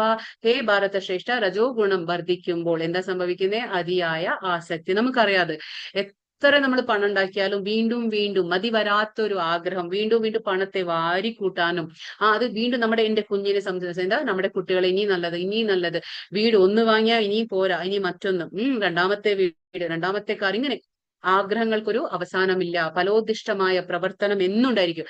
കാരണം നമുക്ക് ആഗ്രഹങ്ങളെ നടത്തണമെങ്കിൽ, അതാണ് പറയുന്നത്, നമുക്കിപ്പോ ഒരുപാട് ആഗ്രഹം ഉണ്ടെങ്കിൽ നമുക്ക് മനസ്സിലാക്കാം നമ്മൾ ഏത് ഗുണത്തിലാ? രജോ ഗുണമാണ്. കാരണം നമുക്ക് ഒരുപാട് ആഗ്രഹം, അടക്കാനാവാത്ത ആഗ്രഹം, ഒന്ന് കഴിഞ്ഞ ഒന്ന് അങ്ങനെ വരുന്നുണ്ടെങ്കിൽ രജോ ഗുണം. കാരണം അപ്പൊ എന്ത് ചെയ്യും നമ്മള്? അത് നമ്മുടെ ഈ ശരീരത്തിനെ പ്രേരിപ്പിക്കാണ്, ഒരുപാട് പണിയെടുക്കാൻ പ്രേരിപ്പിക്കുകയാണ്. കാരണം ആഗ്രഹമുണ്ട്, ഒരുപാട് ആഗ്രഹം. ഇല്ല, ഭഗവാൻ എന്ത് തരുന്നോ എനിക്ക് കുഴപ്പമില്ല, അത് മതി എന്നുള്ള ആ ചിന്ത വരുമ്പോ അത് നമുക്ക് എന്താണ്? അപ്പൊ ഭഗവാനിൽ വിശ്വസിക്കുകയാണ് നമ്മൾ. സുഖം വരുന്നത് പോലെ ദുഃഖം വരുന്നത് പോലെ സുഖവും വരും, ഭഗവാൻ തരും. പക്ഷെ നമുക്ക് ആഗ്രഹം മൂലം എന്താണ്? നമ്മൾ ഒരുപാട് കഷ്ടപ്പെട്ട് പണിയെടുക്കണം. എന്തുകൊണ്ടാണ്? നമ്മുടെ ആഗ്രഹങ്ങളെ സാറ്റിസ്ഫൈ ചെയ്യണം, നമുക്ക് അതിനൊക്കെ നിറവേറ്റി കൊടുക്കണം. അതുകൊണ്ടാണ് കഠിനമായ പ്രയത്നം ഉണ്ടായിരിക്കും.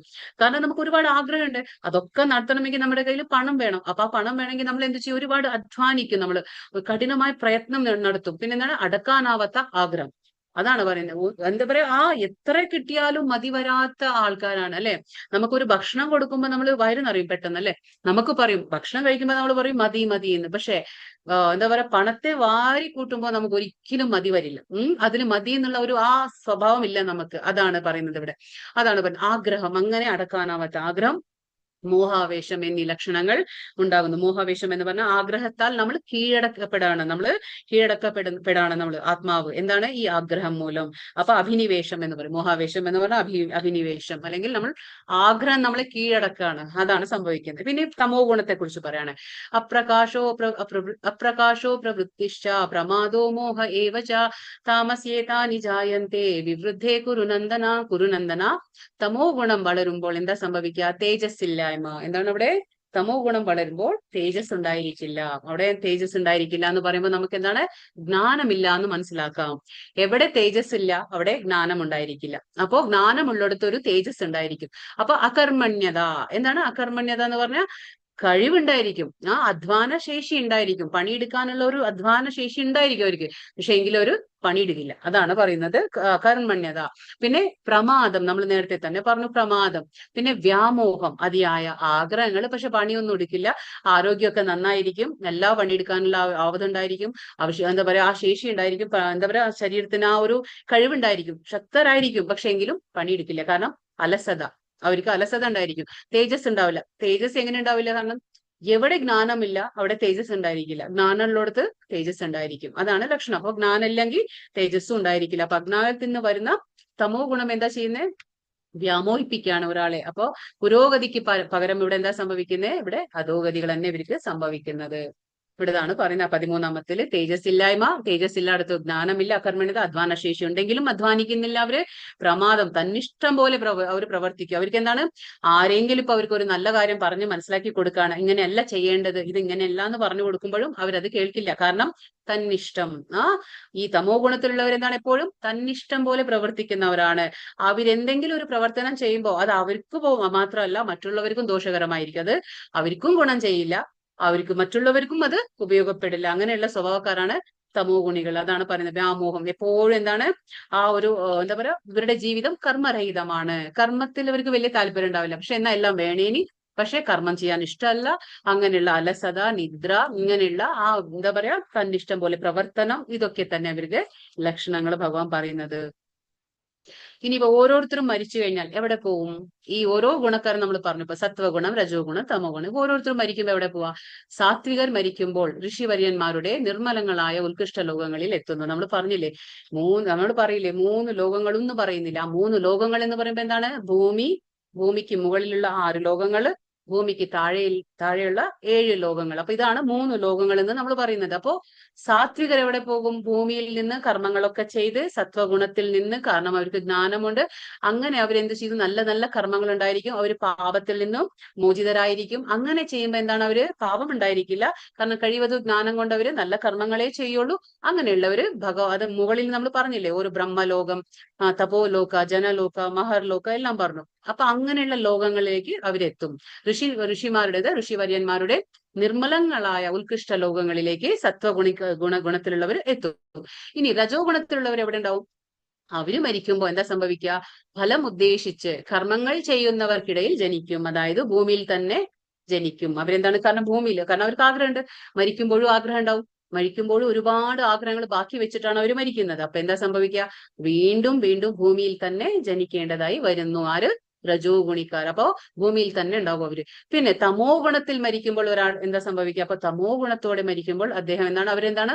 മൃഗങ്ങളായിട്ടാണ് ജനിക്കുക. അപ്പോ അത് നമുക്ക് മനസ്സിലാക്കാം. അപ്പൊ നമ്മൾ പറയാറില്ലേ, എപ്പോഴും നമ്മൾ ചെയ്യുന്ന കർമ്മം അനുസരിച്ചായിരിക്കും അടുത്ത ജന്മം എന്ന്. അപ്പൊ അതുകൊണ്ട് നമ്മൾ തമോ ഗുണത്തിലാണ് നമ്മൾ പ്രവർത്തിക്കുന്നതെങ്കിൽ അപ്പോൾ നമുക്ക് അടുത്ത യോനി എന്താണ്? നീച യോനികൾ എന്ന് നമ്മൾ പറഞ്ഞു. അതാണ് മൃഗങ്ങളായിട്ട് നമ്മൾ ജനിക്കും. അപ്പൊ ഇതാണ് 3 ഡെസ്റ്റിനേഷൻ, ഓരോരുത്തരുടെ ഡെസ്റ്റിനേഷൻ പറയുന്നതാണ്. ഇനി സൽക്കർമ്മത്തിന്റെ, അതായത് സൽക്കർമ്മത്തിന്റെ ഫലം വിശുദ്ധമാണ്. ഇപ്പൊ നമുക്കിവിടെ ചിത്രത്തിൽ എന്താ കാണുന്നത്? അമ്പലം. ഫസ്റ്റ് ഇപ്പൊ സൽക്കർമ്മത്തിന് ഒരു അമ്പലത്തിന്റെ ഇത് ഉദാഹരണം പറയുന്നത്. അതായത് അമ്പലം എന്ന് പറയുമ്പോൾ എന്താണ്?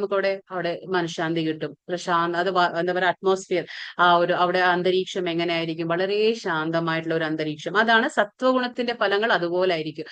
പിന്നെ വിശുദ്ധമാണ്. സത്വഗുണത്തിന്റെ ഫലം എന്താണ്? വിശുദ്ധമാണ്. അപ്പൊ അത് മനസ്സിലാക്കുക. സത്വഗുണത്തിന്റെ ഫലം വിശുദ്ധമാണ്. അത് സാത്വിക ഗുണത്തിൽ ആണെന്ന് നമുക്ക് പറയപ്പെടുന്നു. പിന്നെ രജോ ഗുണത്തിന്റെ ഫലങ്ങൾ എങ്ങനെയായിരിക്കും? അത് ദുഃഖമാണ്. രജോ ഗുണത്തിന്റെ ഫലം എന്തായിരിക്കും? ദുഃഖമായിരിക്കും. കാരണം ഇപ്പൊ നമുക്ക് രണ്ടാമത്തെ ഉദാഹരണം കൊടുത്തിരിക്കുന്നത് സിറ്റി ലൈഫ്. ഇപ്പൊ സിറ്റി ലൈഫ് എന്ന് പറയുമ്പോൾ എന്താണ്? എപ്പോഴും ഒച്ചയും ബഹളം, പിന്നെ അവിടെ എന്താണ്? ഒരു ടെൻഷൻ, എപ്പോഴും ഉത്കണ്ഠ, ഒരു മനസമാധാനം ഇല്ലാത്തൊരു അവസ്ഥയാണ് രജോ ഗുണത്തിന്റെ. പിന്നെ തമോ ഗുണം എന്ന് പറഞ്ഞാൽ ആ പ്രവർത്തനങ്ങളുടെ ഫലം എന്താണ്? മൗഢ്യം എന്ന് പറഞ്ഞാൽ ജ്ഞാനമില്ല, അജ്ഞാനവും വിഡ്ഢിത്തം. അത് നമ്മൾ പറയില്ലേ, ഇപ്പൊ ഈ 3ാമത്തെ ചിത്രത്തിൽ എന്താണ്? സ്റ്റേഴ്സ് ഉണ്ട്, പക്ഷെ അവിടെ നമുക്ക് ആ സ്റ്റേഴ്സ് ഉപയോഗിക്കാൻ ഒരു സ്ഥലം പോലും വിട്ടിട്ടില്ല. അപ്പൊ അതാണ് ആ ഒരു ഇഗ്നറൻസ് എന്ന് നമ്മൾ പറയില്ലേ, ആ അജ്ഞാനം, മൗഢ്യമാണ് ഈ തമോ ഗുണത്തിന്റെ ലക്ഷണം പറയുന്നത്. ഇപ്പൊ സത്വഗുണത്തിന്റെ ഫലം വിശുദ്ധം, രജോ ഗുണത്തിന്റെ ഫലം ദുഃഖം, തമോ ഗുണത്തിന്റെ ഫലം മൗഢ്യവും അജ്ഞാനവും. ഇനി ഇപ്പൊ ഓരോരുത്തരും എവിടെ പോകുന്നു? ഭഗവാൻ പറയുന്നു, ഊർധ്വം ഗച്ഛന്തി സത്വസ്ഥ, മധ്യേ തിഷ്ഠന്തി രാജസാഹ, ജഗന്യാ ഗുണവൃത്തിസ്ഥ, അധോ ഗച്ഛന്തി താമസഹ. സാത്വിക സ്വഭാവികൾ ആരൊക്കെയാണോ സത്വഗുണത്തിലുള്ളത് അവരെവിടെ പോകും? ക്രമേണ ഉത്കൃഷ്ട ലോകങ്ങളിലേക്ക് ഉയരുന്നു. രാജസ പ്രവൃത്തികളുള്ളവർ എന്താണ്? ഭൂലോകങ്ങളിൽ ജീവിക്കുകയും നീചമായ തമോ ഗുണത്തിന് അടിമപ്പെട്ടവരെന്താണ്? അവര് നരക ലോകങ്ങളിൽ പോയി നിവദിക്കുകയും ചെയ്യുന്നു. അപ്പോ ഈ നരക ലോകങ്ങൾ നമ്മൾ പറഞ്ഞില്ലേ, ആർക്കുണ്ടാക്കി വെച്ചിട്ടുള്ളതാണ്? ഭഗവാൻ തമോ ഗുണികൾക്ക്. അതായത് തമോ ഗുണത്തിലാണ് നമ്മുടെ പ്രവർത്തനങ്ങൾ എങ്കിൽ നമ്മൾ നരകങ്ങളിലേക്ക് ചെന്ന് എത്തുന്നു. അവിടെയാണ് നമ്മൾ ചെല്ലുക. അപ്പൊ ഇതാണ് ഭഗവാൻ പറഞ്ഞ സത്വഗുണത്തിലുള്ള ആൾക്കാര് ഉത്കൃഷ്ട ലോകങ്ങളിലേക്ക് പോകുന്നു, രജോ ഗുണക്കാർ ഭൂമിയിൽ നിൽക്കുന്നു, ഭൂലോകത്തിൽ. തമോ ഗുണത്തിലെ ആൾക്കാർ നരകലോകത്തിലേക്ക് എത്തുന്നു, നീചങ്ങളായ യോനികളെ അവർ സ്വീകരിക്കുന്നു.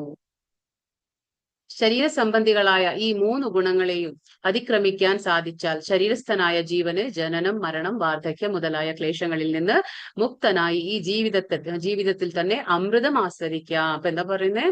അതായത് ആർക്കാണോ ശരീര സംബന്ധികളായി, നമ്മൾ പറഞ്ഞു ഇത് ഭവസാഗരം. എന്താണ്? ഈ ഭൗതിക പ്രപഞ്ചത്തെ നമ്മൾ ഭവസാഗരം എന്ന് വിളിക്കും. ഇവിടെ 4 ഭവരോഗങ്ങളുണ്ട്, ജന്മ, മൃത്യു, വ്യാധി എല്ലാം ഉണ്ട്. പക്ഷെ ഇവിടെ എന്താ പറയുന്നത്? ശരീരസ്ഥനായ ജീവന്, നമ്മുടെ ആത്മാവ് ശരീരസ്ഥനാണ്. അത് പൂച്ചയായാലും നായയായാലും ഒരു മനുഷ്യനായാലും ശരീരസ്ഥനായ ആത്മാവാണ്. പക്ഷെ ആ യോനികളിൽ അവർക്ക് മുക്തി കിട്ടാൻ ചാൻസസ് ഇല്ല. പക്ഷെ മനുഷ്യന്റെ യോനിയിൽ വരുമ്പോ ആത്മാവിനെ നമുക്ക് മോചിപ്പിക്കാൻ സാധിക്കും. അപ്പൊ അതാ പറഞ്ഞ ശരീര സംബന്ധികളായ ഈ 3 ഗുണങ്ങളെയും അതിക്രമിച്ചാൽ നമുക്ക് എങ്ങനെയാണ് അതിക്രമിക്കുക? നമുക്ക് ജ്ഞാനം വേണം. എപ്പോഴും നമ്മൾ വിശുദ്ധ സത്വത്തിലേക്ക് എത്തണമെങ്കിൽ നമ്മൾ കഴിവതും സത്വഗുണത്തിലെങ്കിലും നമ്മൾ നിൽക്കണം. എങ്കിൽ മാത്രമേ നമുക്ക് വിശുദ്ധ സത്വത്തിലെത്തൂ. അപ്പൊ എങ്ങനെയാണ് സത്വഗുണത്തിൽ നിൽക്കുക എന്ന് പറഞ്ഞാൽ? ഭഗവാന്റെ കാര്യങ്ങൾ കേൾക്കുക. നമ്മൾ പറഞ്ഞേ, നമ്മുടെ ഈ ഓരോ ഇന്ദ്രിയങ്ങൾ ഭഗവാൻ തന്നിട്ടുണ്ട്. ആ ഇന്ദ്രിയങ്ങളെയൊക്കെ നമ്മൾ ഭഗവത് സേവനത്തിൽ ഏർപ്പെടുത്തുക. അതായത് കണ്ണ്, മൂക്ക്, നാക്ക്, എന്തായാലും അതൊക്കെ എന്താണ് ഭഗവാന്റെ സേവനത്തിൽ കണ്ണുകൊണ്ട് ഭഗവാന്റെ കാര്യങ്ങൾ കാണാൻ, കേൾക്കുക, ഭഗവാന്റെ കാര്യങ്ങൾ സംസാരിക്കുക, പ്രസാദം കഴിക്കുക, ഏകാദശി വ്രതങ്ങൾ അനുഷ്ഠിക്കുക, ഭഗവാന്റെ കാര്യത്തിൽ ശ്രദ്ധിക്കുക, ഇങ്ങനെയെല്ലാം ചെയ്ത് ഹരേ കൃഷ്ണ മന്ത്രം ജപിക്കുക. ഇതൊക്കെ ചെയ്യുമ്പോൾ എന്താണ് നമ്മൾ സത്വഗുണത്തിലാണ്. അപ്പൊ കഴിവതും നമ്മുടെ ജീവിതം സത്വഗുണത്തിൽ തന്നെ പോകുമ്പോൾ എന്താണ് നമ്മുടെ ആഗ്രഹങ്ങളെ കുറച്ചു വരും. അതായത് നമ്മൾ എപ്പോഴാണോ ഭഗവാന്റെ കാര്യത്തിൽ താല്പര്യം തോന്നുന്നത് നമുക്ക്, അപ്പോ നമ്മൾ ചിന്തിക്കേണ്ട, നമ്മൾ പ്രത്യേകിച്ചൊരു പരിശ്രമം ഒന്നും എടുക്കേണ്ട ആവശ്യമില്ല. കാരണം നമ്മൾ ഭഗവാന്റെ കാര്യങ്ങൾ ചെയ്യുമ്പോൾ എന്താണ് സ്വാഭാവികമായും നമ്മളിലുള്ള ആ രജോ ഗുണത്തിന്റെ ആ സ്വഭാവങ്ങളൊക്കെ തമോ ഗുണത്തിന്റെ സ്വഭാവങ്ങൾ ക്രമേണ ഇല്ലാതാകുന്നു. അപ്പോ നമ്മൾ ഹയർ ടേസ്റ്റ് എന്ന് പറയും, നമ്മൾ ഉന്നത രുചി, ഉയർന്ന രുചി കൊടുക്കുമ്പോൾ താഴ്ന്ന രുചി തനിയെ ഇല്ലാതാകും. അതാണ് പറയുന്നത്. എപ്പോഴും നമ്മൾ ഉയർന്ന രുചി എന്താണ് ഭഗവാന്റെ ഭക്തിയാണ്. അത് കൊടുത്താൽ എന്താണ് താഴ്ന്ന രുചിയായിട്ടുള്ള തമോ ഗുണമൊക്കെ നമ്മളിൽ നിന്ന് ദൂരെയാകും, നമ്മൾ പോലും അറിയില്ല, അതുപോലെ അത് ദൂരെയാകും. അപ്പൊ എന്താ പറയുന്നത്, ശരീരസ്ഥനായ ജീവന് ജനനം, മരണം, വാർദ്ധക്യം മുതലായ ക്ലേശങ്ങളിൽ നിന്ന് മുക്തനാകാൻ പറ്റും. ഇതിന്റെ അർത്ഥം എന്താണ്, നമ്മൾ സത്വത്തിൽ നിന്ന് വിശുദ്ധ സത്വത്തിൽ കയറി. വിശുദ്ധ സത്വത്തിൽ കയറി എന്താണ് അർത്ഥം, അത് ഭഗവാന് തുല്യമായ സ്വഭാവമാണ്. അപ്പോ നമുക്ക് വീണ്ടും ജനനമില്ല, മരണമില്ല, വീണ്ടും ഭൗതിക ക്ലേശങ്ങളില്ല. നമ്മൾ ഭഗവാന്റെ ധാമമായ ആ ഗോലോക വൃന്ദാവന ധാമത്തിലേക്ക് നമുക്ക് എത്താൻ പറ്റും. അപ്പൊ അവിടെ ഇതൊന്നും ഇല്ലാത്ത സ്ഥലമാണ്. കേൾക്കാൻ എളുപ്പമാണെങ്കിലും ചെയ്യാൻ കുറച്ച് പ്രയാസമാണ്, പക്ഷെ നമ്മൾ ചെയ്യണം, അതാണ്. ഓക്കെ, അപ്പൊ ഇവിടെ എന്താ പറയുക, ജീവിതത്തിൽ തന്നെ അമൃതം ആസ്വദിക്കാം. അപ്പൊ എന്താണ്, നമുക്ക് അമൃതം ഇവിടെ ഇരുന്നു കൊണ്ട് തന്നെ, നമുക്കിപ്പോ സ്വർഗത്തിൽ പോയിട്ട് അമൃതം സേവിക്കുക, ആസ്വദിക്കുക, അങ്ങനെയല്ല. നമ്മൾ ഇവിടെ ഇരുന്നു കൊണ്ട് തന്നെ, ഭൂലോകത്ത് ഇരുന്നു കൊണ്ട് തന്നെ നമുക്ക് എന്താണ് നമ്മുടെ ആ ജീവിതത്തിൽ നമുക്ക് അമൃതം ആസ്വദിക്കാം. അതുകൊണ്ടാണ് പറയുന്നത് ഭക്തന്മാർ എപ്പോഴും സന്തോഷത്തിലായിരിക്കും, അവർ ആനന്ദത്തിലായിരിക്കും. അവരുടെ ജീവിതത്തിൽ എന്ത് വരുന്ന അവർ കണക്കാക്കില്ല, അതൊക്കെ ഭഗവാന്റെ ഒരു ഇച്ഛയായിട്ട് അവർ കണക്കാക്കും. അവർ സന്തോഷിക്കാൻ കഴിയും. അവരെ കൊണ്ട് ഏതൊരു അവസരത്തിലും അവർ സന്തോഷത്തിലായിരിക്കും. കാരണം എന്താണ്, അവർക്കറിയാം ഇതെല്ലാം ഭഗവത് ഇച്ഛയിൽ നടക്കുന്ന കാര്യങ്ങളാണ്, അത് സുഖമായാലും ദുഃഖമായാലും. അപ്പൊ അവർ ഇവിടെ ഇരുന്നു കൊണ്ട് തന്നെ, ഭൂമിയിൽ ഇരുന്നു കൊണ്ട് തന്നെ ആ അമൃത സുഖം അവർ ആസ്വദിക്കും. എങ്ങനെയാണ്, അവർ 24 മണിക്കൂർ ഭഗവാന് കൊടുക്കും. ഭഗവാന്റെ നാമങ്ങൾ ജപിക്കുക, ഭഗവാനെ ആലപിക്കുക. നമ്മൾ പറഞ്ഞില്ലേ, മഹാത്മാക്കൾ എന്താ ചെയ്യുന്നത്, പരിശുദ്ധ ഭക്തന്മാർ എന്താ ചെയ്യുക, 24 മണി സതതം കീർത്തയന്തോ മാം യതന്തശ്ച ദൃഢവൃതാഃ നമസ്യന്തശ്ച മാം ഭക്ത്യാ നിത്യയുക്ത ഉപാസത്തെ. എപ്പോഴും എന്റെ മുന്നിൽ പ്രണമിച്ചുകൊണ്ടും ആ കീർത്തനങ്ങൾ ആലപിച്ചുകൊണ്ടും ഭഗവാനെ ദൃഢനിശ്ചയത്തോടെ അവര് ഭക്തി ചെയ്യുന്ന ആൾക്കാരായിരിക്കും. അപ്പോ ഇതാണ്, അവർക്ക് എപ്പോഴും ആ അമൃതം ആസ്വദിക്കാൻ കഴിയും ഇവിടെ തന്നെ. ഇനി ഇവിടെ ഭഗവാൻ എന്താ പറയുന്നതെന്ന് വെച്ചാൽ, അർജുനൻ 3 ചോദ്യങ്ങൾ ചോദിക്കുന്നുണ്ട്. ഭഗവാൻ കൃഷ്ണനോട് അർജുനൻ 3 ചോദ്യങ്ങൾ ചോദിക്കുന്നു.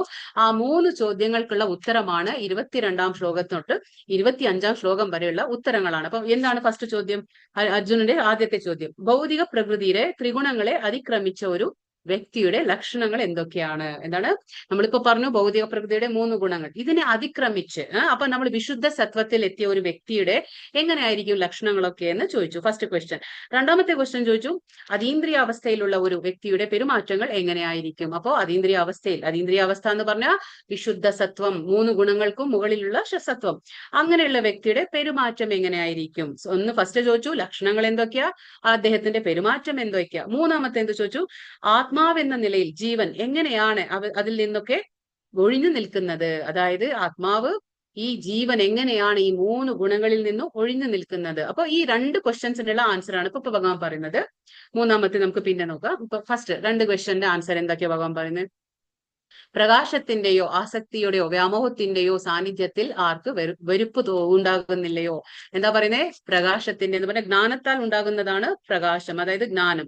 പിന്നെന്താണ്, ഈ ആസക്തിയുടെ എന്ന് പറയുമ്പോൾ രജോ ഗുണത്തിന്റെ കാര്യമാണ് പറയുന്നത്. അതായത് അവിടെ എന്താണ്, നമുക്ക് പ്രവർത്തനം ഉണ്ടാകും. പിന്നെ വ്യാമോഹം എവിടുന്ന വരുന്നത്, തമോ ഗുണം. അപ്പൊ ഈ 3 ഗുണത്തിന്റെ സാന്നിധ്യത്തിൽ സത്വ രജോ തമോ 3 ഗുണത്തിന്റെ സാന്നിധ്യത്തിൽ ആർക്ക് വെറുപ്പുണ്ടാകുന്നില്ലയോ, എന്നാൽ അവയുടെ അസാന്നിധ്യത്തിൽ അത് വേണമെന്ന ആഗ്രഹവും ഉണ്ടാകുന്നില്ല. അങ്ങനെയാണ് ലക്ഷണങ്ങൾ പറയാണ്.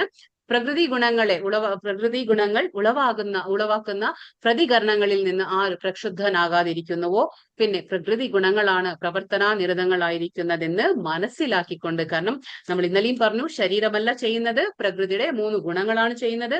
അത് മനസ്സിലാക്കാനുള്ള ഒരു കഴിവ് ഇദ്ദേഹത്തിന് ഉണ്ടായിരിക്കും. ആര്, ഗുണാതീതനായ ഒരു വ്യക്തിക്ക്. അപ്പൊ ഉദാസീനം എന്ന് പറഞ്ഞാൽ എന്തൊക്കെ ജീവിതത്തിൽ വന്നാലും അത് ദ്വന്ദ്വങ്ങളിൽ നിന്ന് ഒഴിഞ്ഞു നിൽക്കും. അതായത് സുഖം വന്നാലും ദുഃഖം വന്നാലും ഒരുപോലത്തെ അവസ്ഥ, മാനസികാവസ്ഥ. ഉദാസീനൻ എന്ന പോലെ അവയ്ക്ക് അതീതനും ആയിരിക്കും. പിന്നെ ആത്മനിഷ്ഠനായി എന്ന് വെച്ചാൽ ശരീരത്തിന്റെ ആ സങ്കല്പം ഉണ്ടായിരിക്കില്ല, ആത്മനിഷ്ഠനായി. കാരണം അദ്ദേഹത്തിന് നല്ല ബോധ്യമുണ്ടാവും ശരീരം ഇന്നല്ലെങ്കിൽ നാളെ നശിക്കുന്ന ഒന്നാണ്, പക്ഷെ അവിനാശിയായ അതീന്ദ്രനായ ഒന്ന് എന്താണ് ഉള്ളിലുള്ളത്? ആത്മാവ്. അതിനെ ഉയർത്തണം നമ്മൾ എപ്പോഴും, അതിനെയാണ് ഉയർത്തേണ്ടത്. അല്ലാണ്ട് നമ്മുടെ ശരീരത്തെ നമ്മൾ എത്ര സംരക്ഷിച്ചാലും അത് ഇന്നല്ലെങ്കിൽ നാളെ അത് എന്താ പറയാ, അത് നശിച്ചു പോകുന്ന ഒന്നാണ് ദേഹം, ശരീരം. അപ്പൊ ആത്മനിഷ്ഠനായി എപ്പോഴും ശരീരത്തിൽ അദ്ദേഹത്തിന്റെ കോൺസെൻട്രേഷൻ, അറ്റൻഷൻ എവിടെ ആയിരിക്കും? ആത്മാവിലായിരിക്കും. സുഖ ദുഃഖങ്ങളെ തുല്യ അവസ്ഥയിൽ കാണും. എന്താണ്? സുഖമാവട്ടെ ദുഃഖമാവട്ടെ തുല്യ അവസ്ഥയിൽ കാണും. പിന്നെ ആരോടും എന്താ പറയാ, ആരുടെ ദൃഷ്ടിയിൽ എന്താണ്? മൺകട്ടയും കല്ലും പൊന്നും, അതായത് നമ്മുടെ മുന്നിൽ ഇപ്പൊ കല്ലും മണ്ണും പൊന്നും ഒക്കെ കൊണ്ടുവന്നാൽ നമുക്ക് അതൊക്കെ വേർതിരിച്ച് അറിയാനറിയാം, വേർതിരിച്ച് പറയാനറിയാം, നമുക്ക് അതൊക്കെ വേർതിരിച്ച് കാണാനും പറ്റും. പക്ഷെ ഈ അതീന്ദ്രിയ അവസ്ഥയിലുള്ള ഒരു വ്യക്തിക്ക് ഒരിക്കലും അദ്ദേഹത്തിന് ഇപ്പൊ കല്ല് വേറെയല്ല, മണ്ണ് വേറെയല്ല, സ്വർണം വേറെയല്ല. കാരണം അദ്ദേഹത്തിന് ഒന്നിനും മൂല്യം കൽപ്പിക്കാത്ത വ്യക്തിയാണ് ആര്? അതീന്ദ്രിയ അവസ്ഥയിലുള്ള ഒരു വ്യക്തി. അപ്പൊ അതിൽ ഒന്നും വ്യത്യാസം കാണില്ല അദ്ദേഹം. ആർക്ക് പ്രിയമോ അപ്രിയമോ ഒന്നുമല്ല. അതായത് ഇന്ന ആൾ എനിക്ക് പ്രിയമാണ്, ഇന്ന ആൾ എനിക്ക് അപ്രിയമാണെന്നുള്ള ആ ഒരു ചിന്താഗതി ഉണ്ടാവില്ല. യാതൊന്നിലും എന്താണ് അതെ, അത് പിന്നെ എന്താ പറയുക, ധീരനും. അതായത് എല്ലാ കാര്യത്തിലും അദ്ദേഹം ധീരനായിരിക്കും. നമ്മൾ പറയില്ലേ, 2-ാമത്തെ അധ്യായത്തിൽ 13-ാം ശ്ലോകത്തിൽ പറയുന്നു, ധീരസ്തത്ര നമുഹ്യതി. ഇപ്പോ ഒരാൾ മരിക്കുമ്പോഴും ഒന്നും തന്നെ വിഷമം തോന്നില്ല. അതായത് എന്തുകൊണ്ടാണെന്ന് വെച്ചാല് നമ്മൾ പറയുന്നു, വസ്ത്രം മാറുന്നത് പോലെ ജീവാത്മാവ് എന്താണ്, അത് ശരീരങ്ങൾ മാറി മാറി പോകുന്നു. അപ്പൊ നമുക്ക് ഒരേ ദേഹത്തിൽ, നമ്മുടെ ഒരേ ശരീരത്തിൽ ഇരുന്നുകൊണ്ട് തന്നെ ജീവാത്മാവ് ഇരിക്കുമ്പോൾ തന്നെ നമ്മുടെ ശരീരം പല മാറ്റങ്ങളിലും കടന്നു പോകുന്നു. അപ്പൊ അല്ലെ, ഫസ്റ്റ് എന്താണ് ശൈശവാവസ്ഥ, പിന്നെ ബാല്യം, പിന്നെ കൗമാരം, യൗവനം, വാർദ്ധക്യം, ഇങ്ങനെയുള്ള ഓരോ അവസ്ഥകളും നമ്മുടെ ശരീരത്തിന് സംഭവിക്കുന്നു. പക്ഷെ ജീവാത്മാവ് ഉള്ളിൽ തന്നെയുണ്ട്. പക്ഷെ ഇതൊക്കെ മനസ്സിലാക്കാൻ കഴിവുള്ള ഒരു വ്യക്തി എന്താണ്? ധീരനാണ്. ഒരു തരത്തിലും വിഷമിക്കില്ല. നിന്ദകളിലും സ്തുതികളിലും ഒരാൾ നമ്മളെ നിന്ദിക്കുകയാണെങ്കിലും ഒരുപോലെ. കാരണം ശരീരമാണല്ലോ, നമുക്ക് മനസ്സുകൊണ്ട്, അതായത് നമ്മുടെ ആത്മാവിനൊന്നും തന്നെ സംഭവിക്കില്ല. നമ്മുടെ ആത്മാവിന് സ്ത്രീ എന്നോ പുരുഷൻ എന്നോ അങ്ങനെ ഒരു വ്യത്യാസമില്ല. അതുകൊണ്ട് നിന്ദകളിലും സ്തുതികളിലും മാനത്തിലും അപമാനത്തിലും ആര് നമ്മളെ മാനിക്കുന്നു, അല്ലെങ്കിൽ ഇപ്പൊ ഒരാൾ നമ്മളെ റെസ്പെക്ട് ചെയ്തു, ഇനിയിപ്പോ ഒരാൾ നമ്മളെ അപമാനിച്ചു, അങ്ങനെ ഒന്നും ഒരു പ്രശ്നമില്ല. ആർക്ക്? അതീന്ദ്രിയ അവസ്ഥയിലെത്തിയ ഒരാൾക്ക് സമചിത്തനായിരിക്കും. സമചിത്തൻ എന്ന് പറഞ്ഞാൽ 2 അവസ്ഥയിലും അദ്ദേഹം യാതൊരു വ്യത്യാസവും ഉണ്ടാവില്ല സ്വഭാവത്തില്. ശത്രുമിത്ര ഭേദമില്ലാത്തവനുമായിരിക്കും. പിന്നെ നിരുദ്യമൻ. നിരുദ്യമൻ എന്ന് പറഞ്ഞാൽ ജോലി ഇല്ലാത്തവൻ എന്നല്ല അതർത്ഥം. നിരുദ്യമൻ എന്ന് പറഞ്ഞാൽ ഈ ആൾക്കാർക്ക് എന്താ ഒരു താല്പര്യം ഉണ്ടായിരിക്കും? അവർക്ക് എപ്പോഴും കൃഷ്ണന്റെ കാര്യങ്ങളിൽ മാത്രം. നമ്മൾ എപ്പോഴും പറയും, കൃഷ്ണന്റെ കാര്യങ്ങൾ ചെയ്യുമ്പോൾ നമ്മൾ എന്താണ് ചെയ്യുന്നത്? അകർമ്മ, ഭഗവാന്റെ, അതായത് കൃഷ്ണാവബോധത്തിൽ നമ്മൾ പ്രവർത്തനങ്ങൾ ചെയ്യുമ്പോൾ അതെന്താണ്? അകർമ്മ. അവിടെ കർമ്മത്തിന് നല്ല ഫലങ്ങളും ഇല്ല, അവിടെ കർമ്മത്തിന് ചീത്ത ഫലങ്ങളും ഇല്ല. അപ്പൊ അതുകൊണ്ട് എന്താണ്? ഗുണദോഷങ്ങളൊന്നും ഇല്ലാത്തതാണ് അകർമ്മ. അപ്പൊ നിരുദ്യമൻ എന്ന് പറഞ്ഞാൽ ഒന്നും ചെയ്യില്ല എന്നല്ല, ഈ അതീന്ദ്രിയ അവസ്ഥയിലുള്ള വ്യക്തികൾ ചെയ്യുന്നതെല്ലാം ഭഗവാന്റെ തൃപ്തിക്ക് വേണ്ടിയിട്ടാണ്. അതായത് കൃഷ്ണന് വേണ്ടിയിട്ട്, കൃഷ്ണാവബോധത്തിലാണ് അവര് പ്രവർത്തിക്കുക. എന്നാൽ കൃഷ്ണന് വേണ്ടി എന്തും ചെയ്യും, എന്നാൽ കൃഷ്ണൻ അല്ലാത്തത് അവർക്കൊന്നും താല്പര്യം ഉണ്ടായിരിക്കില്ല. ഇതാണ് നിരുദ്യമൻ എന്ന് പറയുന്നത്.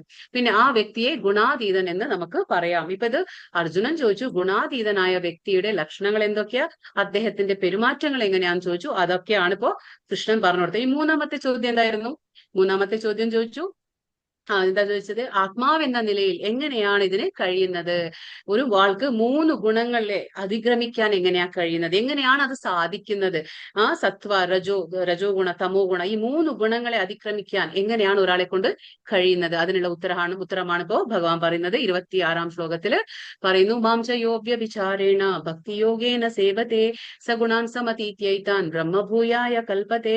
അവ്യഭിചാരേണ എന്ന് പറഞ്ഞാൽ എന്താണ്? പിഴയ്ക്കാതെ, തെറ്റാതെ, ഒരു തരത്തിലും അതിനെ വിട്ടുകൊടുക്കാതെ. എന്താണ് ഇവിടെ പറഞ്ഞത്? ഏത് പരിതസ്ഥിതിയിലും, അതായത് ഏതൊരു അവസ്ഥയിലും, അത് സുഖമാണോ, അത് ദുഃഖമാണോ, ആനുകൂല്യമാണോ, അതിനിപ്പോ അത് നമുക്ക് ബുദ്ധിമുട്ടുകൾ ഉണ്ടാക്കുന്ന ഒരു സാഹചര്യമാണോ, എന്ത് തന്നെ ആയാലും ഭക്തിയുത സേവനം അദ്ദേഹം നിർത്തില്ല. അതാണ് പറയുന്നത് പിഴയ്ക്കാതെ.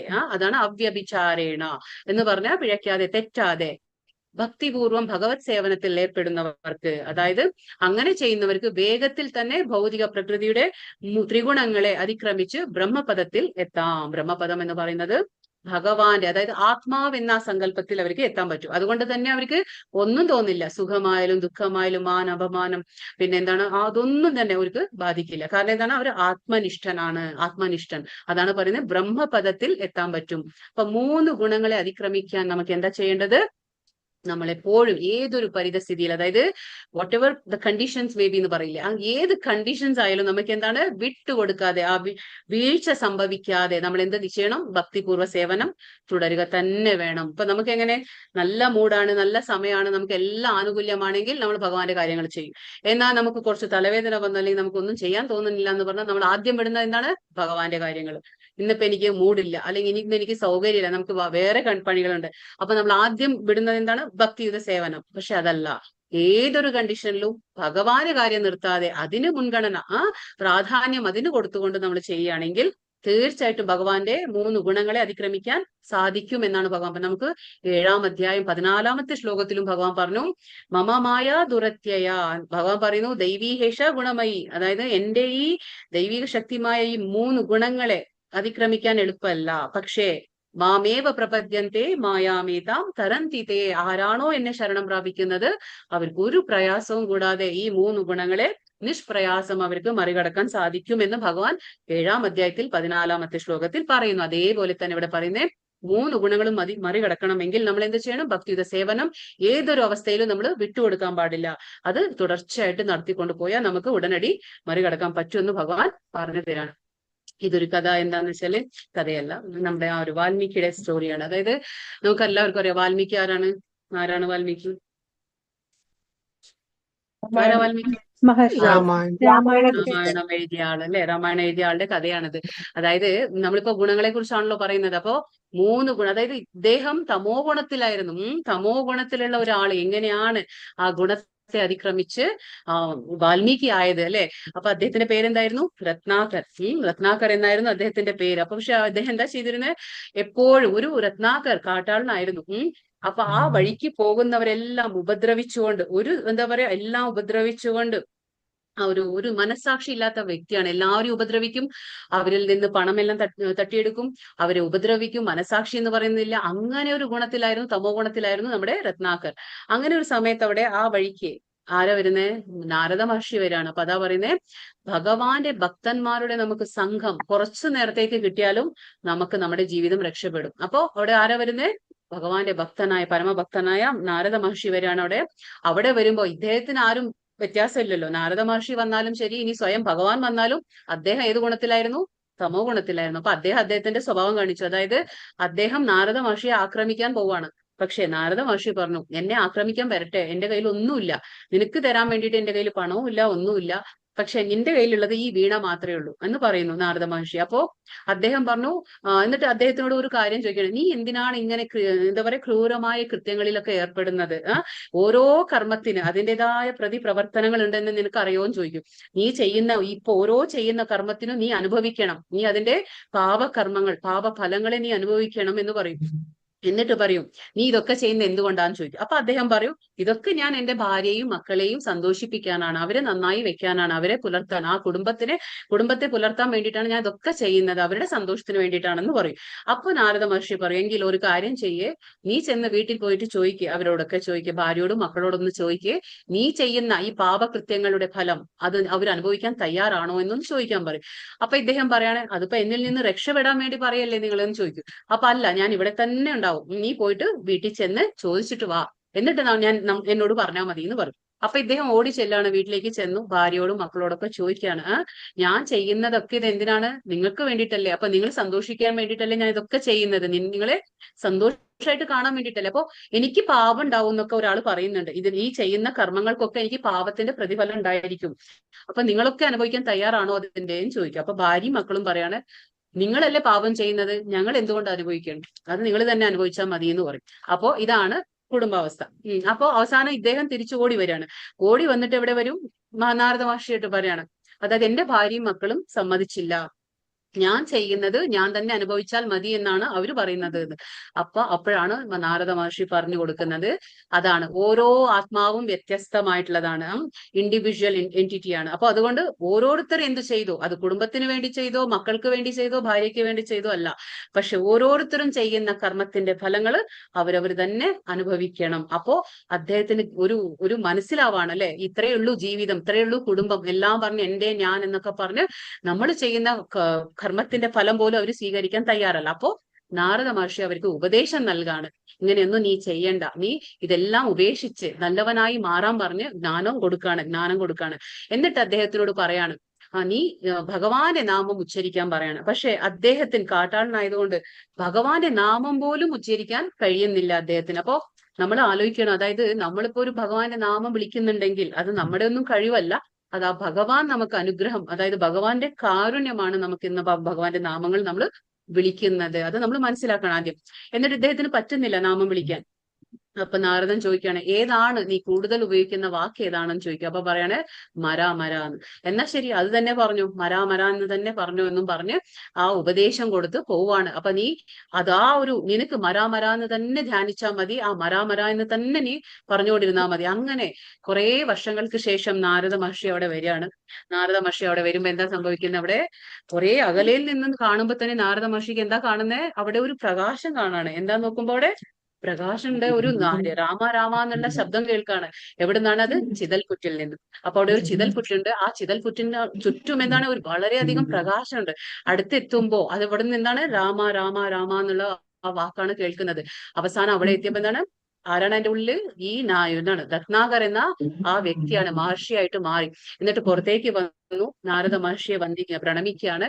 അങ്ങനെ രത്നാകർ, തമോ ഗുണത്തിലുണ്ടായിരുന്ന ആ രത്നാകർ ഭഗവാന്റെ ഭക്തന്റെ ആ ഒരു അല്പനേരമുള്ള ആ സംഘം കിട്ടുമ്പോ തന്നെ ഒരു ഭഗവത് ഭക്തനായി മാറുകയാണ്, വാൽമീകിയായി മാറി.